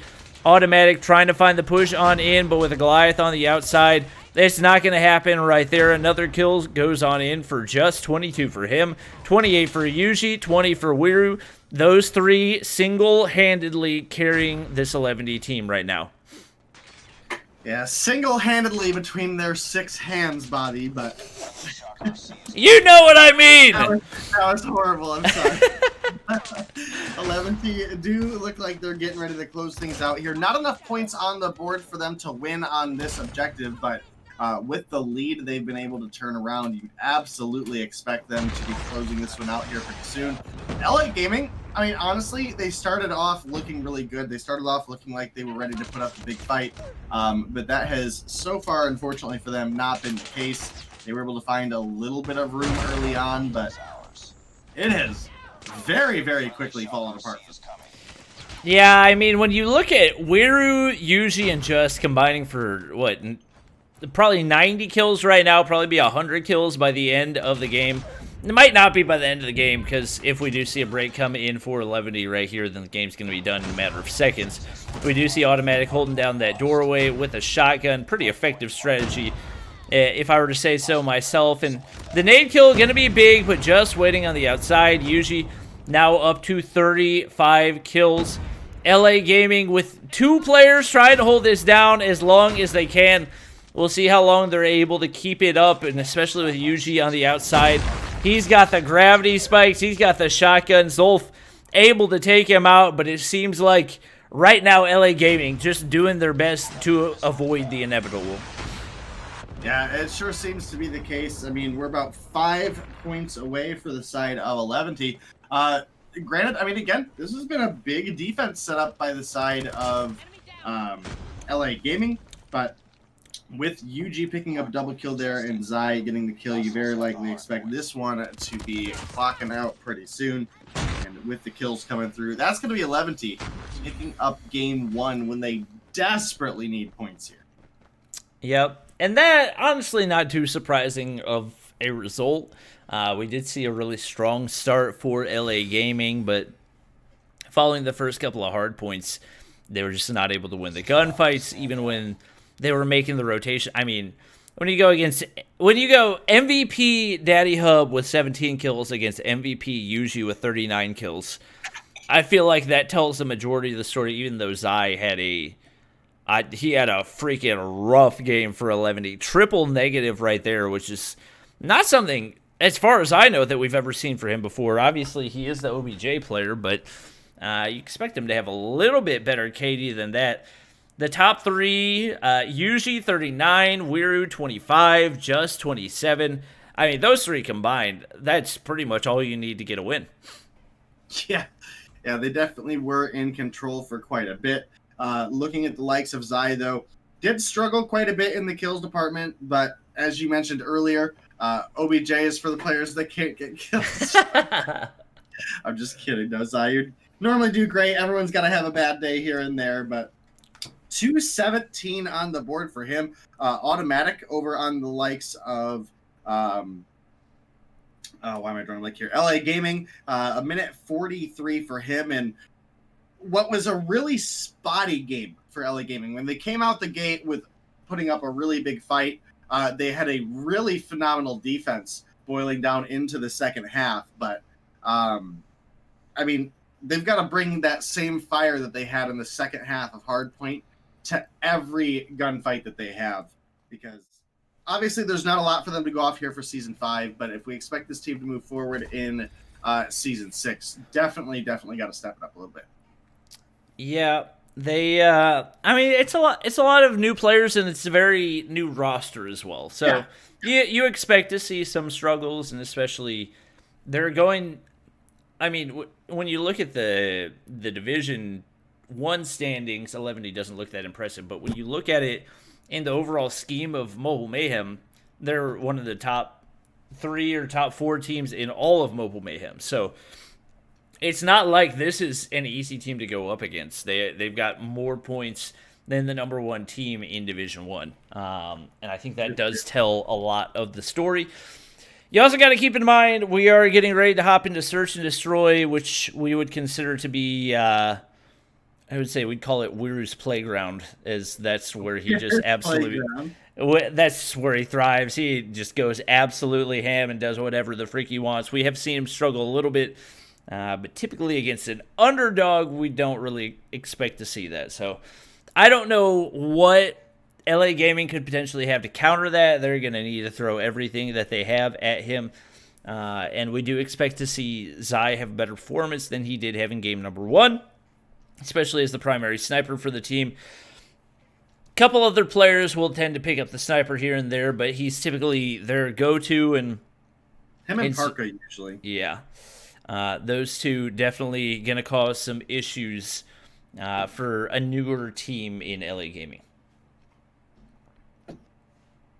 Yeah, definitely going to be an exciting one ahead of us. Again, we would expect 11T to have the favor going into this one, especially it being Search and Destroy. As you mentioned, Zai being able to potentially have a little bit better of a performance, being back in the sniper position. Wiru obviously been a monster in Search and Destroy, pretty consistent. We saw him struggle a little bit on Tuesday, but overall for the season, been a great Search and Destroy player. Yuji, obviously, this season at least, been one of the strongest players in the league. I mean, if we're going to be honest, we've seen him a couple times, like, really nearly touching the 40 kill mark, which is by no means a record for Mobile Mayhem. I think Forsaken holds that right now at 53.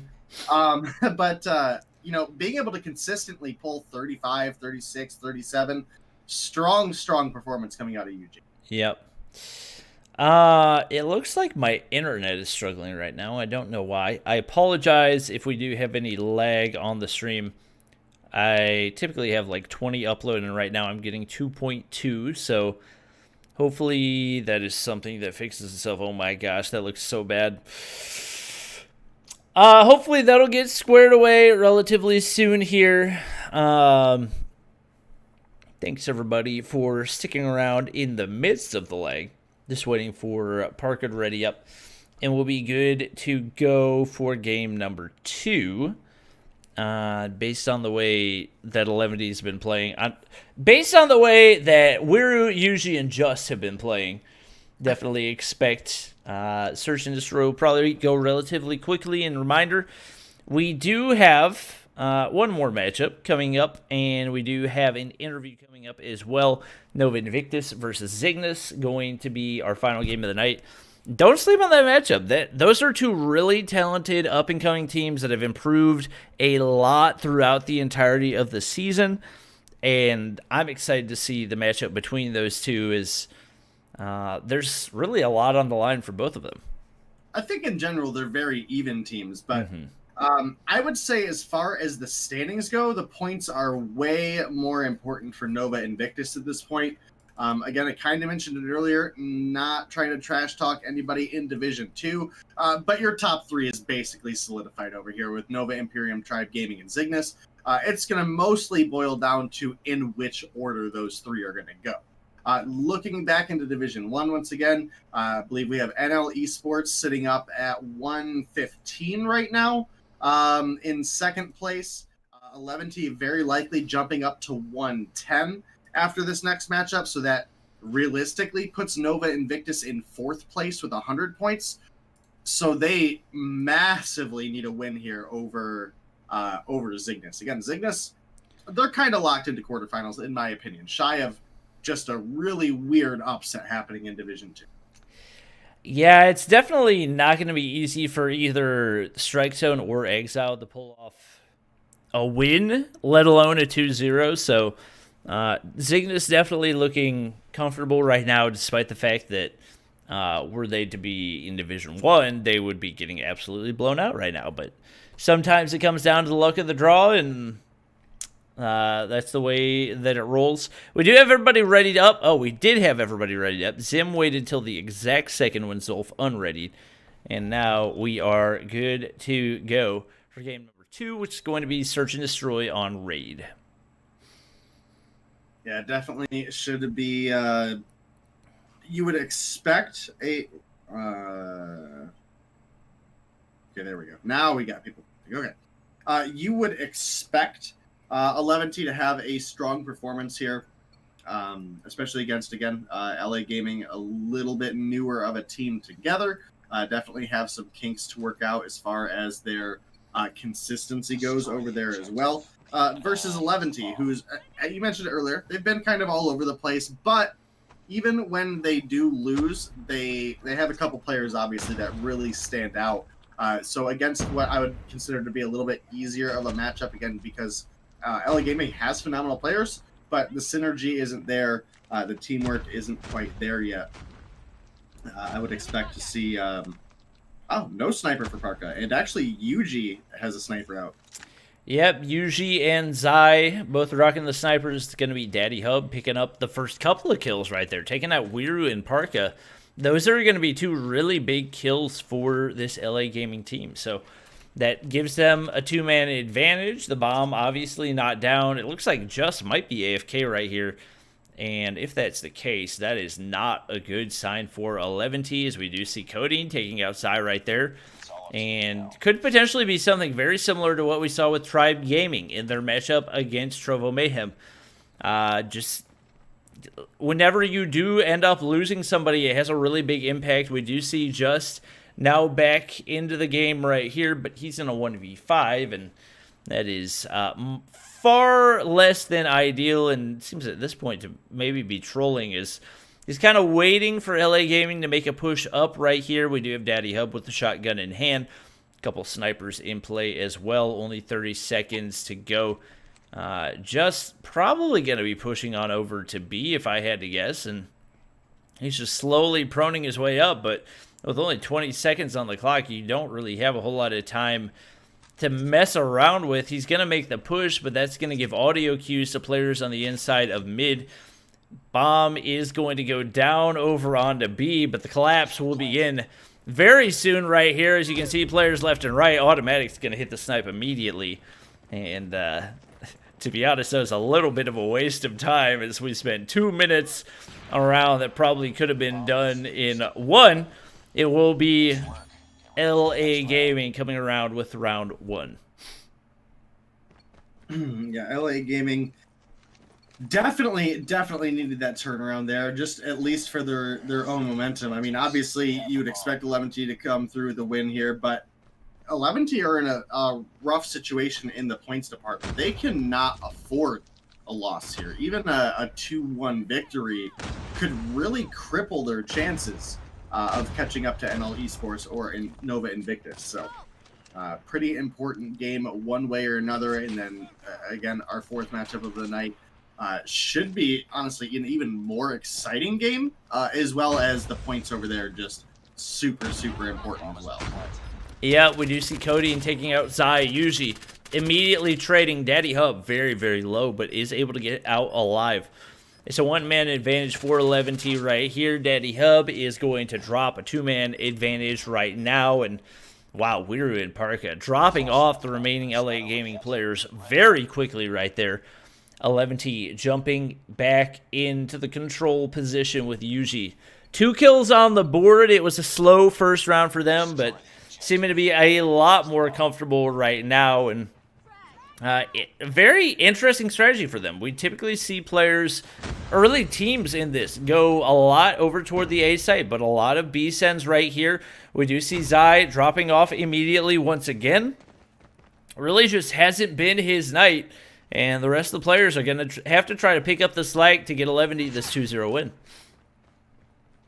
Yeah, you're absolutely right. This is a... I mean, it's hard to even stress how important this match is for 11T.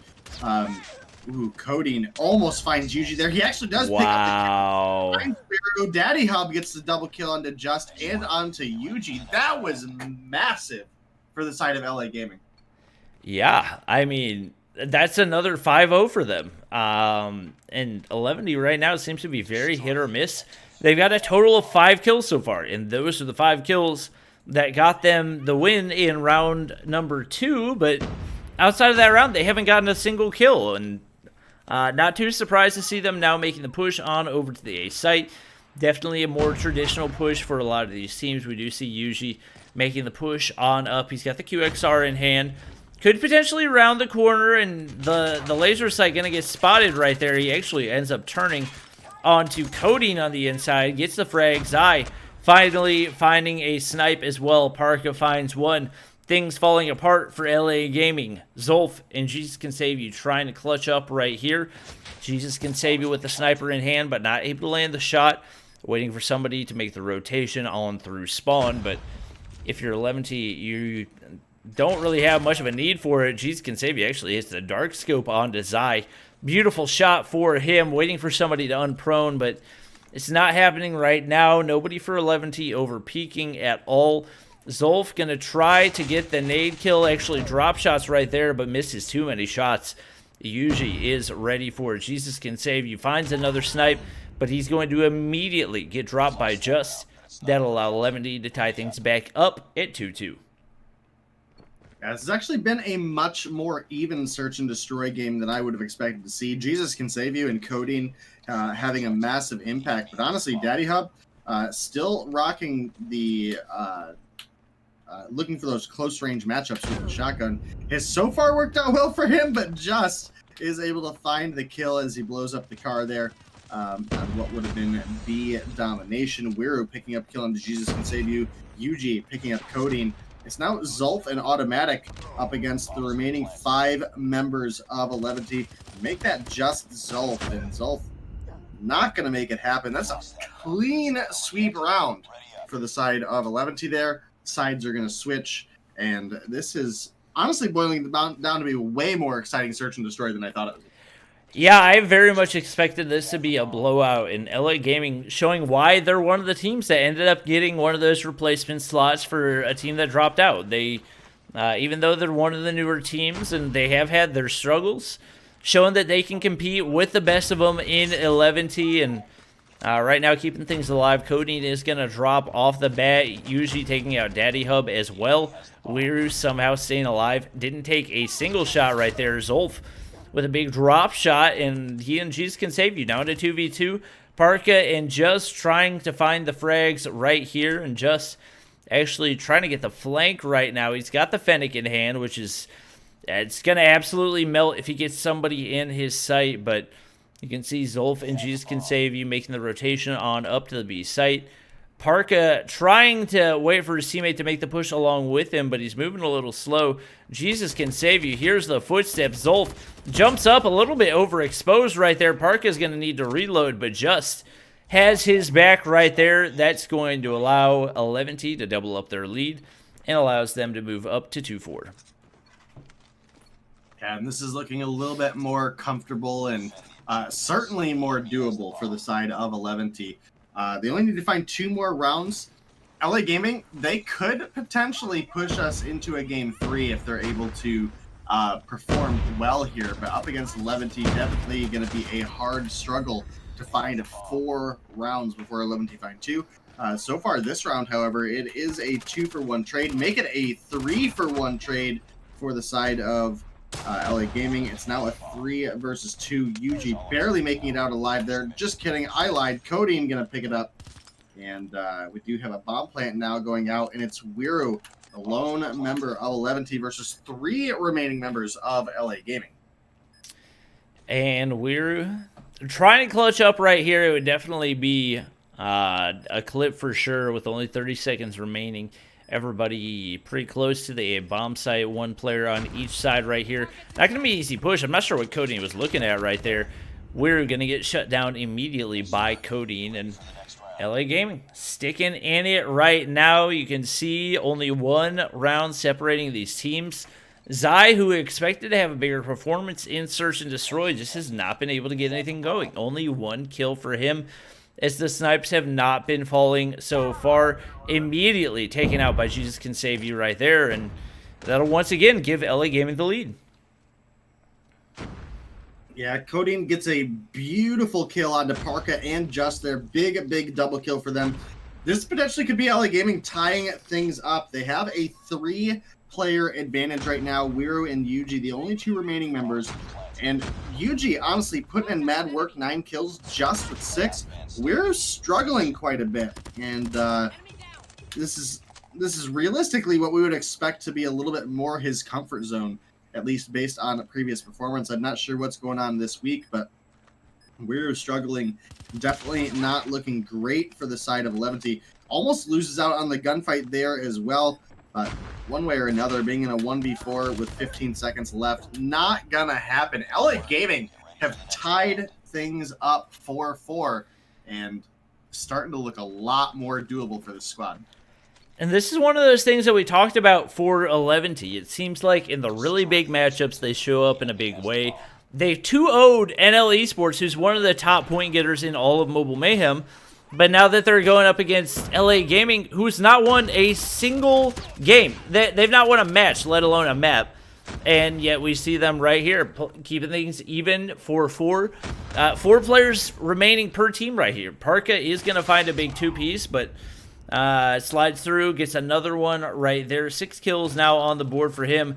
Only 2 players remain for LA Gaming. Parka finds another. I think that's 3 kills for him so far. Jesus Can Save You is going to take out Zai, who it's just not his day. I don't know what the issue is right now, but getting picked left and right. Parka in hot pursuit. The bomb is down over on the A site. Probably the smart play would be to not make the push right here, but right now, Park is going for glory, and that's all that matters.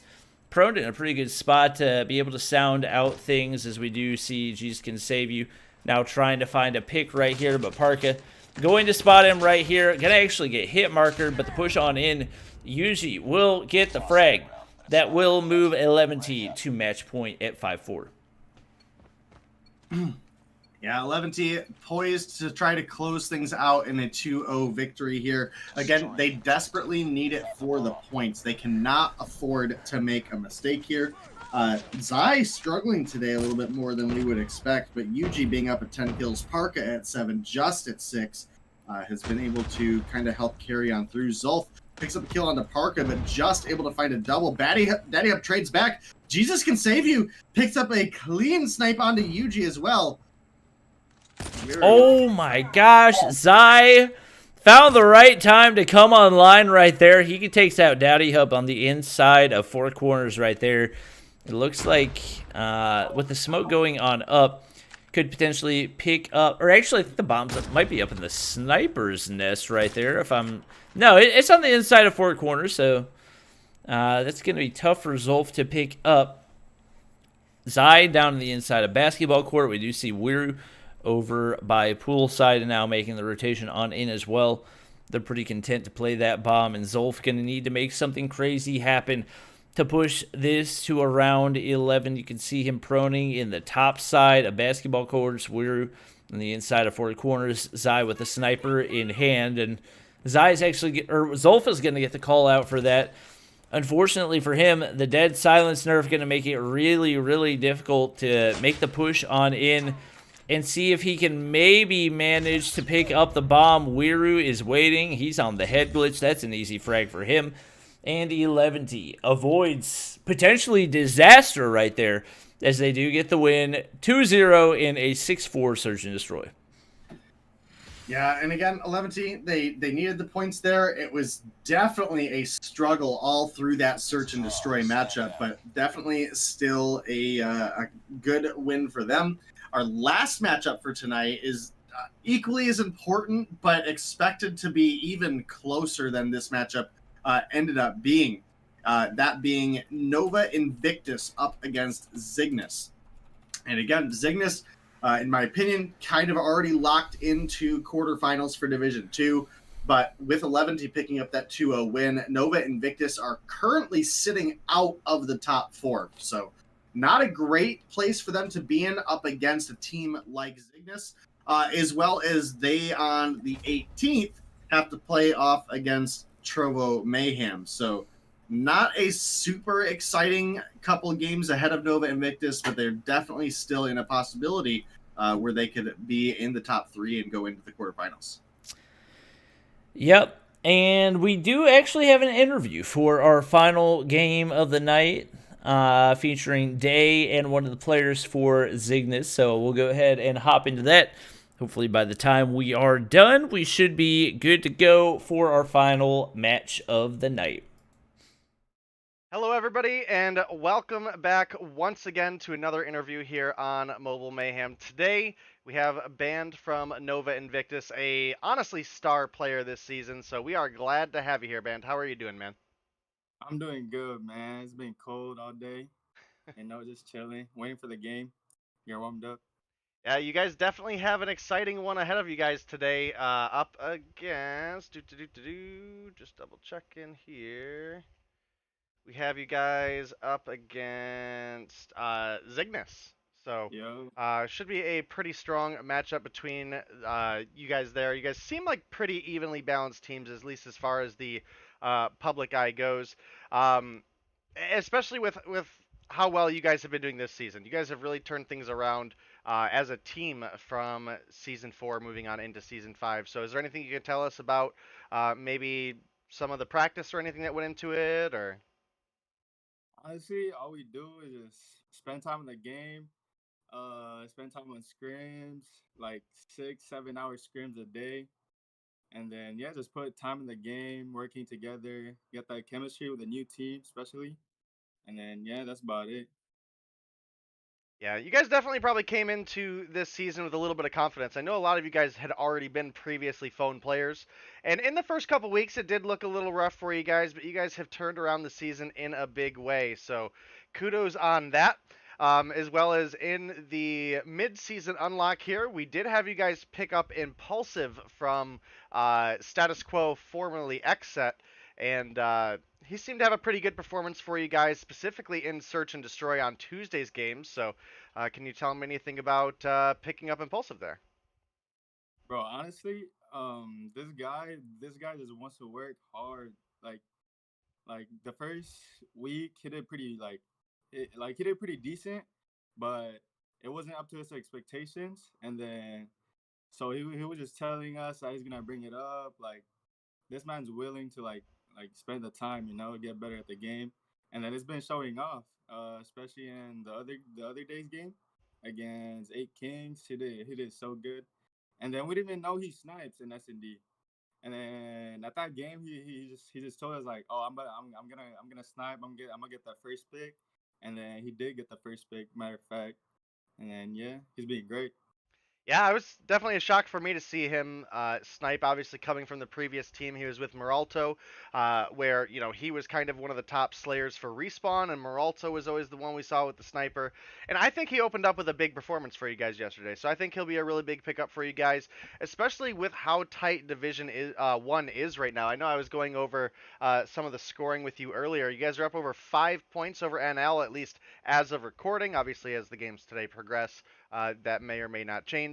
And then 10 points over 11T as well. So you guys are currently in the top 3. You're in a good position to go into the quarterfinals here in, I think we're about a week and a half out from there. So definitely looking forward to see you guys perform here tonight, and again, especially against what I think should be a pretty good matchup with you guys in Zygnus. So Yeah. moving on a little bit from that, we've gone over, obviously, the team has been doing much better, which is, phenomenal for you guys. But you specifically have really turned things around and have just had a mind-blowing performance these past couple weeks. So is there anything specifically you've done for practice? I know you mentioned that you guys are doing scrims 7 hours a day or whatever, but is that mostly it? Yeah, and then a little rank here and there, maybe like an hour or two before scrims. That's how we get warmed up, and then yeah, and I'm getting used to like tournaments and stuff, so like I'm not as nervous as before, so that helps a lot too. Like I'm not shaky, like my aim's like perfect right now, and then yeah, that's about it. Yeah, you're doing good, and definitely, the confidence booster fact there of you saying you're getting a little bit more comfortable is a big one. I know I talk about it on stream a lot too. That having that mentality to bounce back after a first round loss, you guys as a whole seem to be able to bounce back and search and destroy even when you guys do drop a hard point game and put up a good fight against any team you guys go up against. So, good job there on that. We've only got a couple weeks, or again, like a week and a half, 2 weeks left in the season. You guys are up against Zygnus tonight. You guys have LA Gaming on Tuesday of next week, and then your guys' final matchup will be up against the Trovo Mayhem, which is obviously one of the top scoring teams in the league right now. Out of the three, I feel like I already know your answer, but what would you say your biggest threat moving forward in the next 2 weeks is? The biggest threat, I mean, we take everyone as a threat. Like we don't take any teams lightly, but it's gonna be Trovo Mayhem for sure. We need that win. Yeah, you guys definitely do. Division One is Yes. very, very tight in the score right now, and all three of you guys, NL, 11T, as well as you guys, have some pretty tough matchups left to go in the upcoming weeks. So, should be a good one to watch. And obviously, for those of you watching now, some of the scoring may have changed, so keep an eye on that. And I guess to start rounding things out, we'll just go with the common closeout question. What's your favorite map and game mode? Favorite map? This for the team, right? The team or just me? Yeah, it could be you in general. It can be Okay. from World at War if you want. Just what's your favorite Call of Duty Okay. map? Probably Summit. Summit and Hardpoint. Hardpoint Summit. That's like my best, like that's like my favorite at least. Well, awesome. Definitely an interesting one. I feel that you might be Yeah. one of the only people that likes Hardpoint Summit, but definitely a lot of pressure specifically on P3 and P4 for that map. Yeah. So, I don't think we have maps set up for you guys yet tonight. I don't know. Maybe you guys will play it. Maybe we'll still get to see you guys. But thank you so much for joining us, band, and good luck in your guys' games tonight. You're welcome. Thank you. Thank you for having me. No problem, man. All right. Well, speaking of the maps that we got tonight, I guess we can go ahead and run through our maps and bans for this final matchup. Unfortunately for Band, we are not going to have any Summit Hardpoint. It's going to be Crash Hardpoint for game number 1. Zygnus actually electing to ban Hardpoint on Summit. I guess he was probably disappointed about that one. I don't know if he had... Well, he's actually, from what I can see, not... Or no, he is in play. Oh, no, he's not on Zygnus. He's on... We're not going to talk about it. Band is on Nova Invictus, so it makes sense that Zygnus would ban Hardpoint on Summit.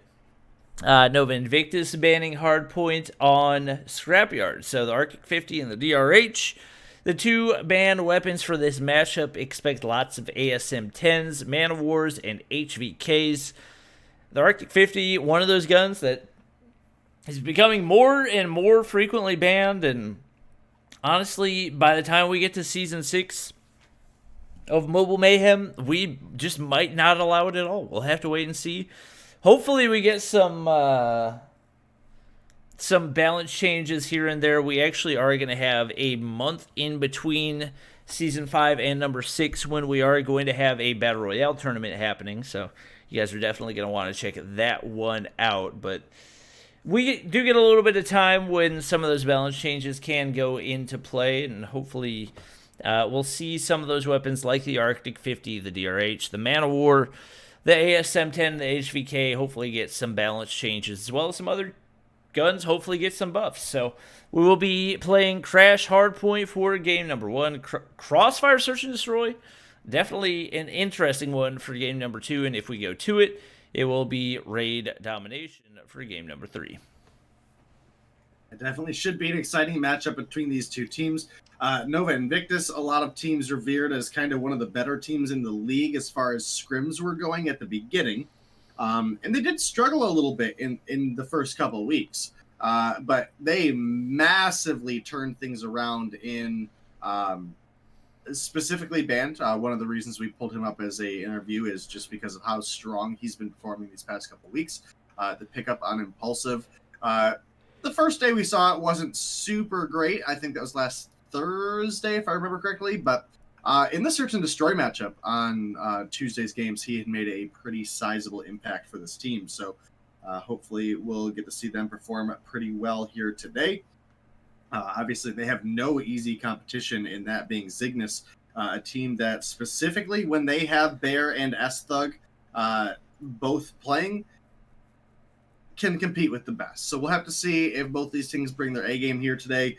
And again, these points are super, super important for Nova Invictus and not really important for Zygnus. So Nova Invictus, you definitely expect to bring the fire today as they are playing for important points here. Yep, definitely going to be interesting to see if the point factor is a big-time motivator. Obviously, all these guys are competitors, and so you do expect them to bring their best game every single time. Zygnus, even though there's not a ton on the line for them, would like to still be a little bit more secure in the standings and everything else. Do actually see one player dropping out for them, so we could potentially see a substitution before game number 1 even begins. We do see Adapt joining back in is the player that just hopped out right there. So pretty much the usual starting lineup for Zygnus, Ninja, Jingo, Adapt, Bear, and S-Thug. Over on Nova Invictus, we do have Envy, Band, Perish, Impulsive, and Desi. So nothing really out of the ordinary for either of these teams, and definitely going to make for a great matchup. Like we said, Zygnus could be a lot better in the point standings, but as far as their division goes, not a whole lot to worry about. And because of that, they've got nothing to lose. So we'll see if that is what it takes for them. S-Thug and Bear, definitely a couple of players to watch out for as they've been really popping off in the last couple of weeks. Obviously, Perish been really good all season long for Nova Invictus alongside Band, who you just saw an interview from. All that combined, definitely going to make for a great matchup, and hopefully not too much more time before we get our players readied up and good to go for game 1. Yeah, definitely should be a good one. Obviously, a lot of eyes are going to be on Impulsive as seasons ago, I mean, he was honestly such a strong player and then went into a little bit of a lull. Had a big performance on Tuesday with a new team, as you heard in the interview. He's been really putting the time in to pushing himself to get better, so we'll have to see how that has impacted them now that they've had a little bit more time to work on the synergy specifically in their scrims together. But But honestly, the rest of this Nova roster as well, just doing strong so far this season. Parrish has been a consistently strong player for the team. Band in the past couple of weeks has popped off pretty big. Impulsive in the past has been a strong performer as well. The one that we haven't seen much of as of late that honestly started the season off kind of as a phenomenal sniper was Lewis. So I'm not sure where he's been. I'd have to actually check and see. He's still on the roster. So Impulsive, though, came in on Tuesday and did pick up the sniper and had a pretty strong performance. So I would say kind of big shoes to fill. I mean, it's not like we're filling the shoes of Cheto, but definitely a lot of eyes going to be on Impulsive as potentially the primary sniper for Nova here. Yeah, right now we're just waiting for Jingo to ready up for Zygnus, and then we should be good to go. He is readied up right there, which means we should be good to hop into our final... Oop, Bear unreadied. That's just the way that it always goes. The final player readies up, somebody else unreadies. Either way, not too much time before we hop into our final game. You know, I really just wish Zim was in the call so we could tell him, but there we go. We are good to go for the final matchup. Crash Hardpoint. P1 and 2, typically just going to be the battle for 3-story. We'll see which team's going to be able to take control.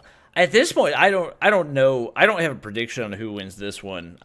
Both of these teams started off really slow, but have been really strong through the second half of the season. At the same time, so many new players on both teams.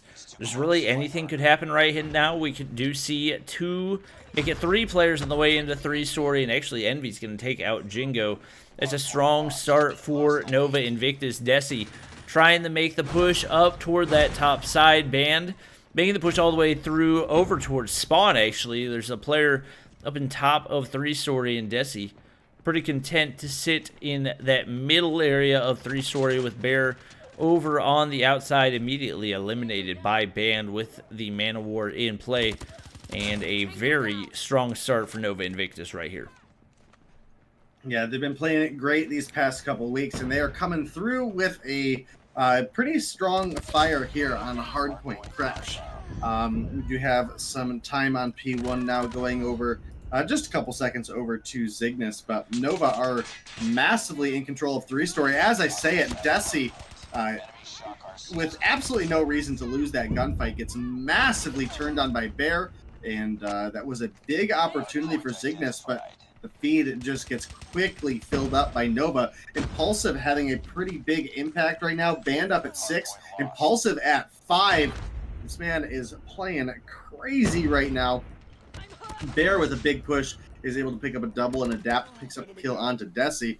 We've got nobody on point right now, but it is looking like Zygnus have a little bit of control here. With only one member on the point, though, it could potentially be a pretty easy break for the side of Nova. You see Desi actually getting ready to set up for P3, it looks like. When you see those gas grenades going in, something relatively new to Call of Duty Mobile, and not something we've seen used a whole lot so far, and could potentially see more of. S-Thug actually makes a really big play on the inside with the AGR, which is a gun that we very rarely see come into play in competitive, but that's going to allow Zygnus to take the lead right here, despite the fact that Ninja yet to find a kill. Adapt, only 2 on the board. Band and Impulsive for Nova Invictus both at 8 kills apiece, but the rotations have been on point so far for Zygnus. That allows them to take the lead, and that also allows them to take control of P3 for the time being. Yeah, pretty even score for these two teams so far. We do have Zygnus looking like they are locking down some score on P3 here. Ninja and Bear finding a couple kills, but the feed is back and forth. Envy and Parrish have really stepped up here for the side of Nova since the early stages of the game. Excuse me. Desi struggling down at 1 right now. Not a great position for him to be in. Fortunately for him, Ninja as well is struggling down at 1 kill. And Zygnus taking about a 25-point lead at this point, or 35-point lead at this point. We did see S-Thug actually putting down the sentry gun right there, only 75 points away from getting a Goliath as well, and actually going to go ahead and move it all the way out right there as the final points of the hill are going to go into play for Nova Invictus. Band 14 kills on the board right now, but it hasn't been enough for them to be able to take a lead. As we talked about, Desi struggling a lot more than we'd seen him in the past. Only 1 kill through the first 100 points on the hardpoint. Ninja, who's been struggling as well, actually able to turn on to Band right there. 2 kills going in for him. It is going to be Zygnus remaining in control of that hardpoint, and Desi absolutely obliterated on the way around the corner. Parrish able to get the refrag, finds another one there as well, make it a third. He's trying to push into the hardpoint, but S-Thug, perfect timing, able to eliminate the equalizer. And just like that, Zygnus remains in control and continuing to take upward, as they could be up by nearly 90 points leaving this hard point. Yeah, they potentially could. And again, the points not as important for Zygnus here, and Nova desperately need them in the competitive Division 1. So I have to see if Nova can make a couple better rotations, maybe pick up a couple better anchors, as we do see them getting ready for P5. But the break is made. At least started to look like it there, and then Envy dropped some bodies for the side of Nova.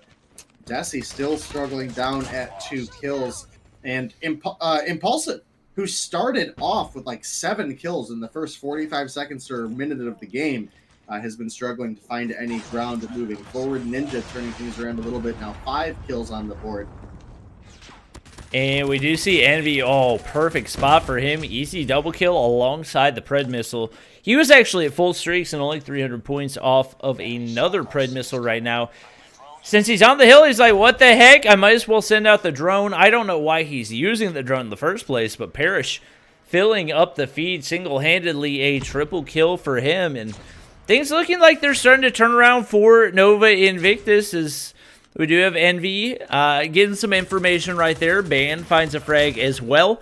19 for Envy, 18 for Band, 17 for Parrish. And when it comes to kill department, they are absolutely dominating. Obviously, Desi not having the game that they would like to see out of him, but outside of that, everybody performing relatively well. Envy could potentially throw down the sentry gun on the hill as well. Adapt does win a big gunfight from top of 3-story. Not only does he get the kill right there, but that's going to allow him to maintain map control as well.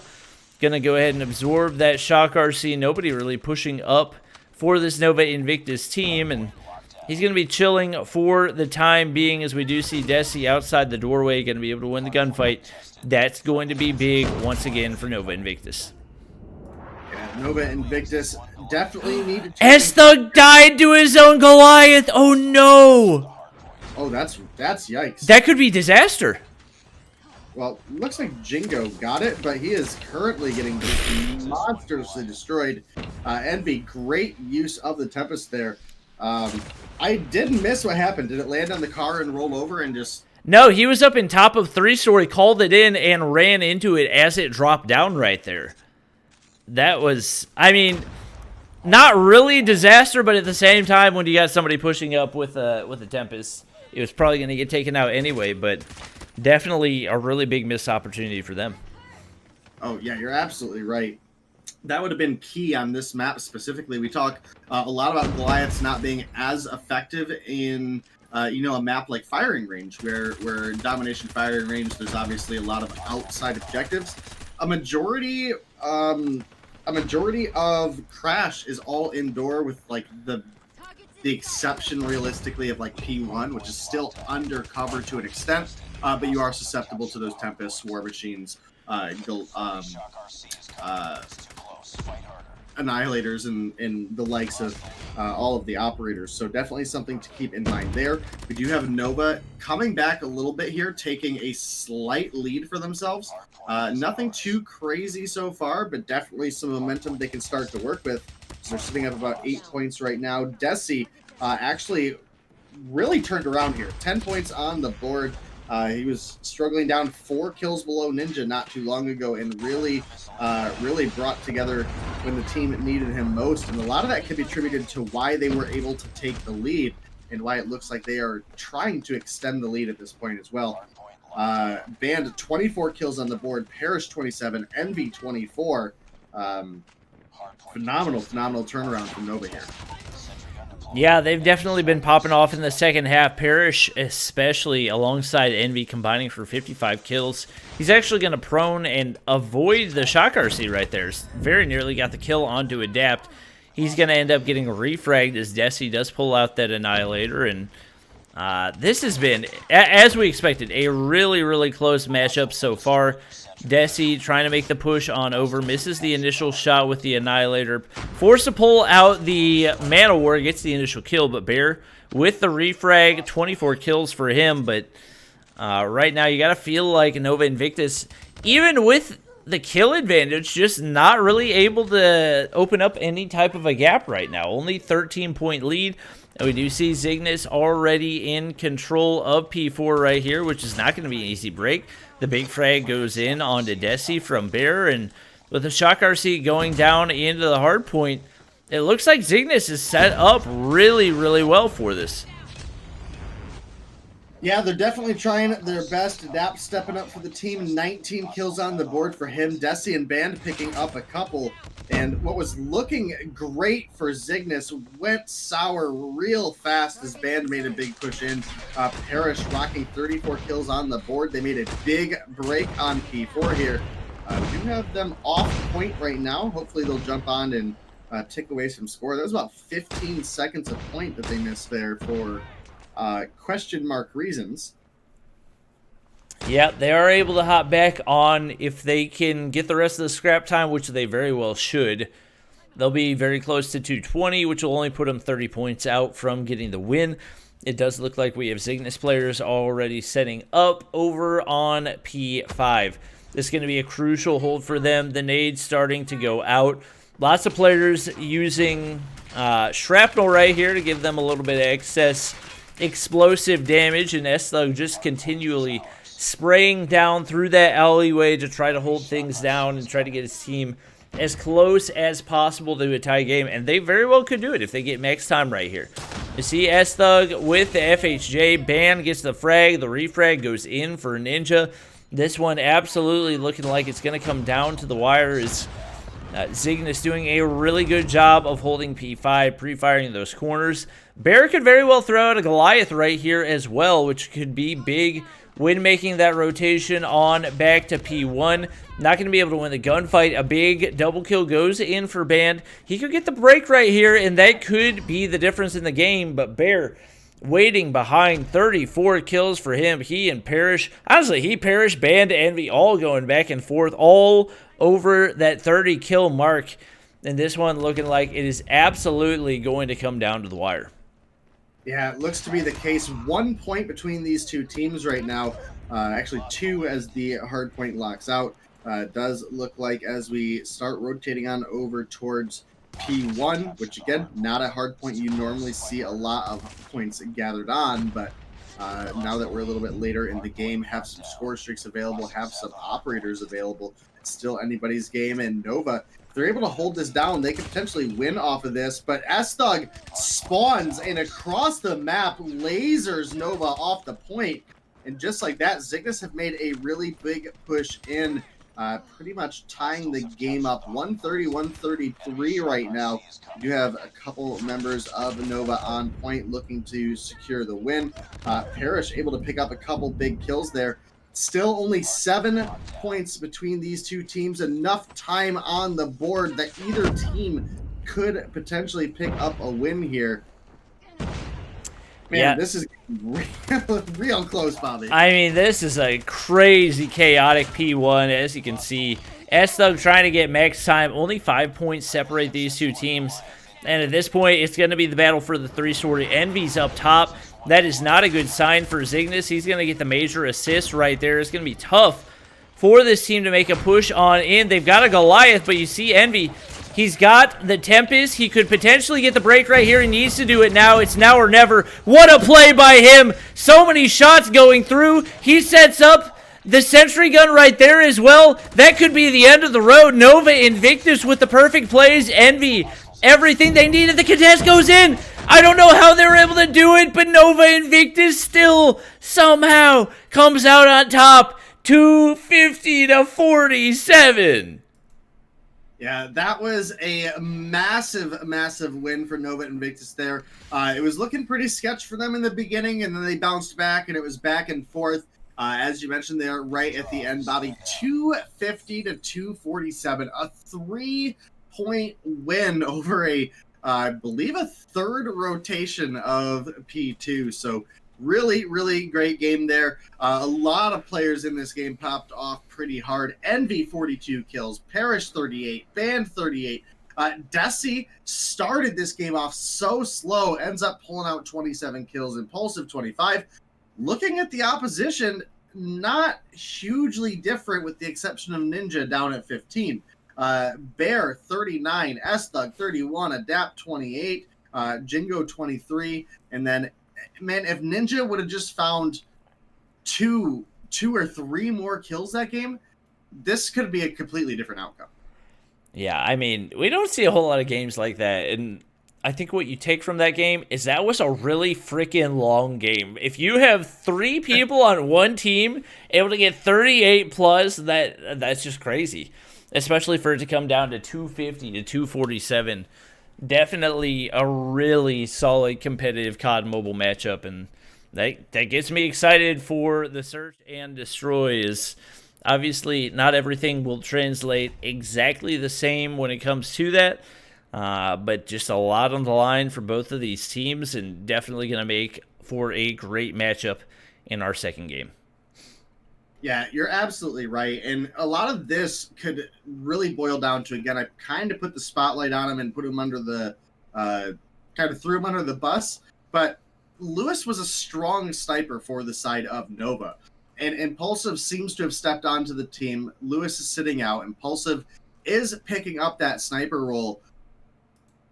Looking at the opposition, S-Thug has been a monster in Search and Destroy. With the sniper rifle. Obviously, Bear has been a phenomenal slayer across all modes. It's going to be tough competition for a player that historically has not been a sniper main. That being Impulsive, again, who is picking up in position of Lewis, who was originally the primary sniper for Nova. He did well on Tuesday, but we actually have Impulsive out and Lewis in. So. All right. Apparently they were listening to you. They were taking into account everything that you said, and Day is now the official coach for Nova Invictus. Hopefully not. That would probably not work out really well for them. All right. Well, definitely going to make for an interesting Search and Destroy. I mean, Search and Destroy on Crossfire is always an interesting one just because there's so many different approaches that you can take. Snipers play such a big role. So obviously S-Thug and Bear are going to be a couple players you want to keep an eye on, but at the same time, we've got the Arctic 50 ban. So that eliminates the primary sniper for both of those players. Honestly, for Ninja as well. We saw him using that a good bit on Tuesday. I mean, at this point, I don't really know what to expect for game number 2, especially given how many players in this field do use the Arctic 50 as their primary, and are going to see how easy it is for them to make the switch on over to some of those other options. Yeah, we will definitely have to see. Having Lewis in here, I think, is pretty big for the side of Nova.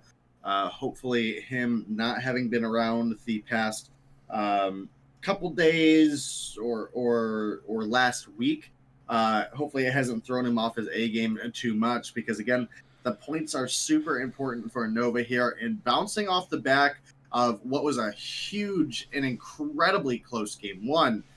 You definitely would hope for Nova's sake that they're able to pick up a 2-0 victory, but Zygnus obviously could use the points over in Division 2 as well. You expect them to bring their A game here. Even taking a game off of Nova here, just not getting 2-0'd would be absolutely huge for Zygnus and disastrous for Nova, who technically are now sitting, I believe, in 4th place with 11T and NL picking up their 2-0 wins today. So Invictus need at least a 2-1 win to even tie 11T at this point. Or Yeah. 2-1. 2-1. It's a lot on the line, and it looks like we are good to go for game number 2. Who won game 1? I can't even remember. It was so close. Nova. Nova Invictus did win game number 1, and they are going to be on the offensive side, so we'll see if that plays into their advantage. You don't typically think of as many of these players as sniper primaries. We do see Envy pulling out the Locust right here, Ninja pulling out the Locust as well. Probably see quite a few of those in the field, especially with all the long angles that you do have to play. And Estog playing passively an angle that I don't see personally played a whole lot, but I like the approach, and definitely an opportunity right there. It is going to be Adapt picking up frag number 1 onto band right there. Will be Zygnus taking the advantage with the defensives on their side as well. Desi peeing that top angle. One player dropped off now for both teams, and Parrish trying to find something, not able to make it happen quite yet. Currently just holding down that spawn building, waiting for somebody to make the push on up for Zygnus, and the bomb is in the hands of Envy for right now. He has pushed all the way up toward the B site and trying to hit the wall bang, but not able to make anything happen as well. I will say Crossfire S&D is one of the more predictive game modes, just because you do typically have players in the same spots, which at times does make it easier for you to hit some of those wall bangs. So we'll see if Envy can make something happen right here, as he does end up picking up the Locust. I believe sniper bullet actually grazing his hair right there, as he does now move closer to the B site, but with only 38 seconds. They got to make a push relatively soon right here, and hopefully for him, his teammates probably have some smokes that could go into play. A couple things destroyed by the trophy system. He's going to get the frag onto S-Thug. Big kill once again. The bomb is going to go down. I do see Adapt trying to make the push on up. Not quite going for the shots yet. He is going to land a couple. 32 HP for Envy right here, but Adapt not able to overextend, and with Parrish finding the frag onto him, that is a really good sign for Nova Invictus. Envy rotating through that top side, really just trying to overlook onto the bomb. Looks like he's going to be able to get to his spot with Desi taking out Ninja right there. Not a whole lot of options for Jingo. He does land the initial shot onto Parrish, but with only 12 seconds, not enough time for him to get the defuse. Even if he is able to get the kills right here, Desi's going to get the final frag. It will be Nova Invictus taking the 1-0 lead. Yeah, Nova Invictus taking that momentum they had off of a, honestly, a photo finish in our hardpoint matchups, and picking up a win here. 2 for Desi, 2 for Parrish, 1 for Envy. Jingo almost able to clutch it up for his team, but just didn't have the time on the clock to help him out. Parrish finds a clean first blood onto Adapt, and then Envy picks up a frag, and wow, Nova just ran through. Jingo is alone. He picks up the kill onto Envy, but it is 4 versus 1, and with the bomb planted as well. Definitely not a great spot for Jingo to be in. Lewis going to find that kill, I believe it was, but 2-0 lead now for the side of Nova.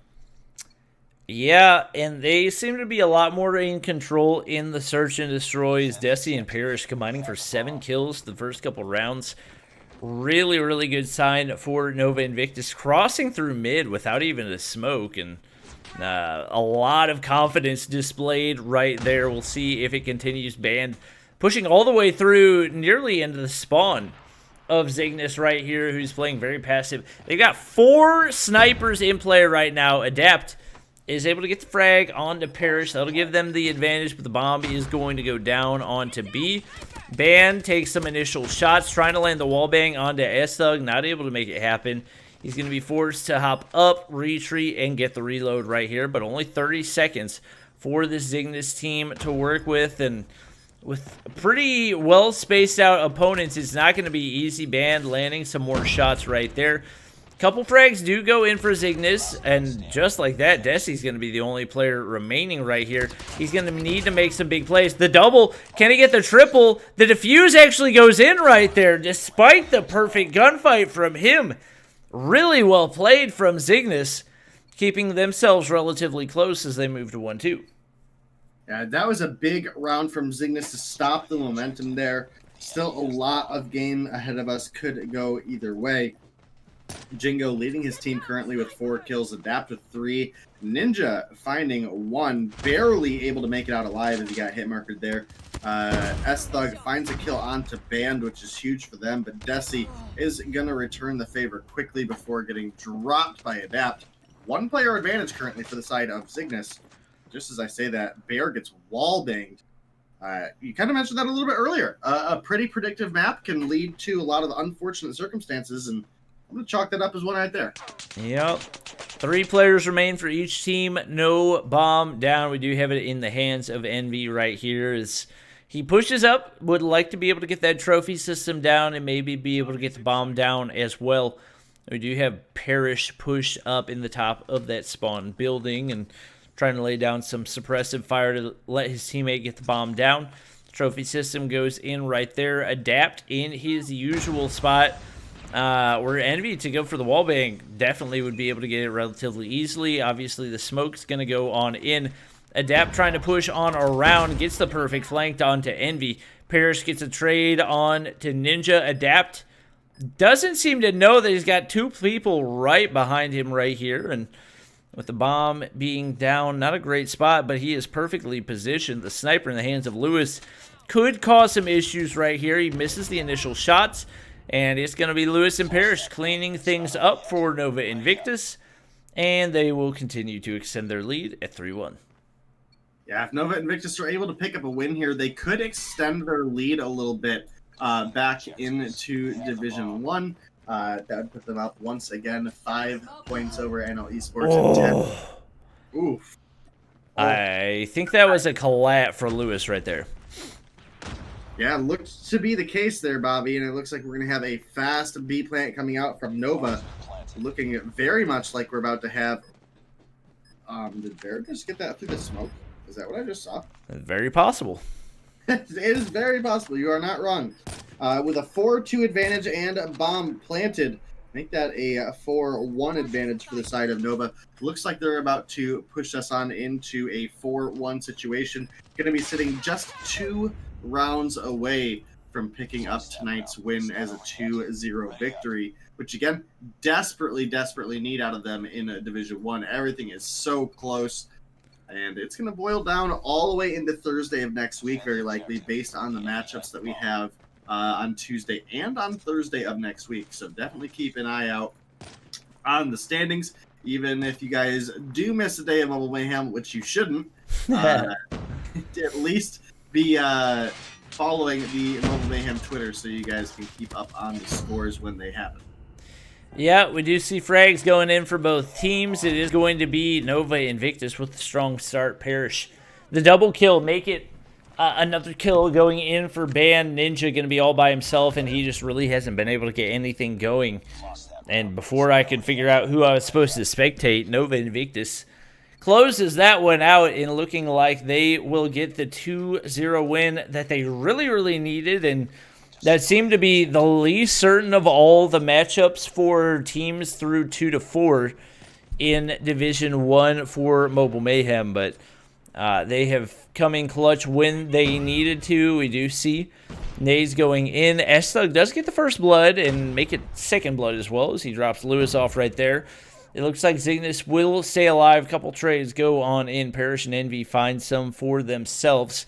It's going to be a 3v3 right here. Adapt with the bomb in hand. Nothing applied yet, and you can see that they seem to know the exact angle they need to play, and Desi's ready for it. He's just chilling down below right now, just trying to bait out some type of a push from them, waiting for them to apply that pressure, and the longer it goes on, the more it ends up benefiting him. You can see Desi really wants to go up those stairs, but not going to quite make the push. One player hops on through and ends up regretting it. Desi gets the frag. It's going to be a lone Jingo by himself A 1v3 right here to keep his team alive as things have fallen apart very, very quickly for Zygnus. Doesn't spot anybody right there. And now making the peek over the mid side. Does take a bullet right there. Going to be forced to back up, taking some more shots. Doesn't know where they're coming from. Parrish has the sniper in hand. After the 250 to 247 close hard point, the 6-1 search and destroy makes the victor obvious. Nova Invictus comes out on top with the 2-0 sweep. Yeah, and that keeps Nova's hopes alive for getting into the quarterfinals. They're a team that has struggled consistently in the previous couple seasons. With the new rule of players having to play on their phone instead of on tablet, they have really come through and shined big. Specifically, the likes of Band for the side of Nova has been crazy in Respawn, but across the board today, man, Parrish, Envy, Band, all phenomenal plays in the hardpoint matchup. Desi came through in a big way for them, dropping 10 kills in Search and Destroy. Lewis, as expected, came through with that substitution in over Impulsive, played the sniper role to a great effect here. I mean, a 6-1 win is nothing to sleep on for the side of Nova. And that is going to be the last game for our night. Yeah, taking a look at our standings one more time. Definitely lots of changes. Tribe Gaming moving up to the top. Zygnus obviously not going to gain any points there. Nova Invictus staying really close with Trovo Mayhem, who didn't gain any points tonight. So honestly, Division 1 got that much closer with 11T coming away with the win as well. There's a lot of changes and a lot to look forward to in the future days of Mobile Mayhem as we do get closer and closer to the quarter.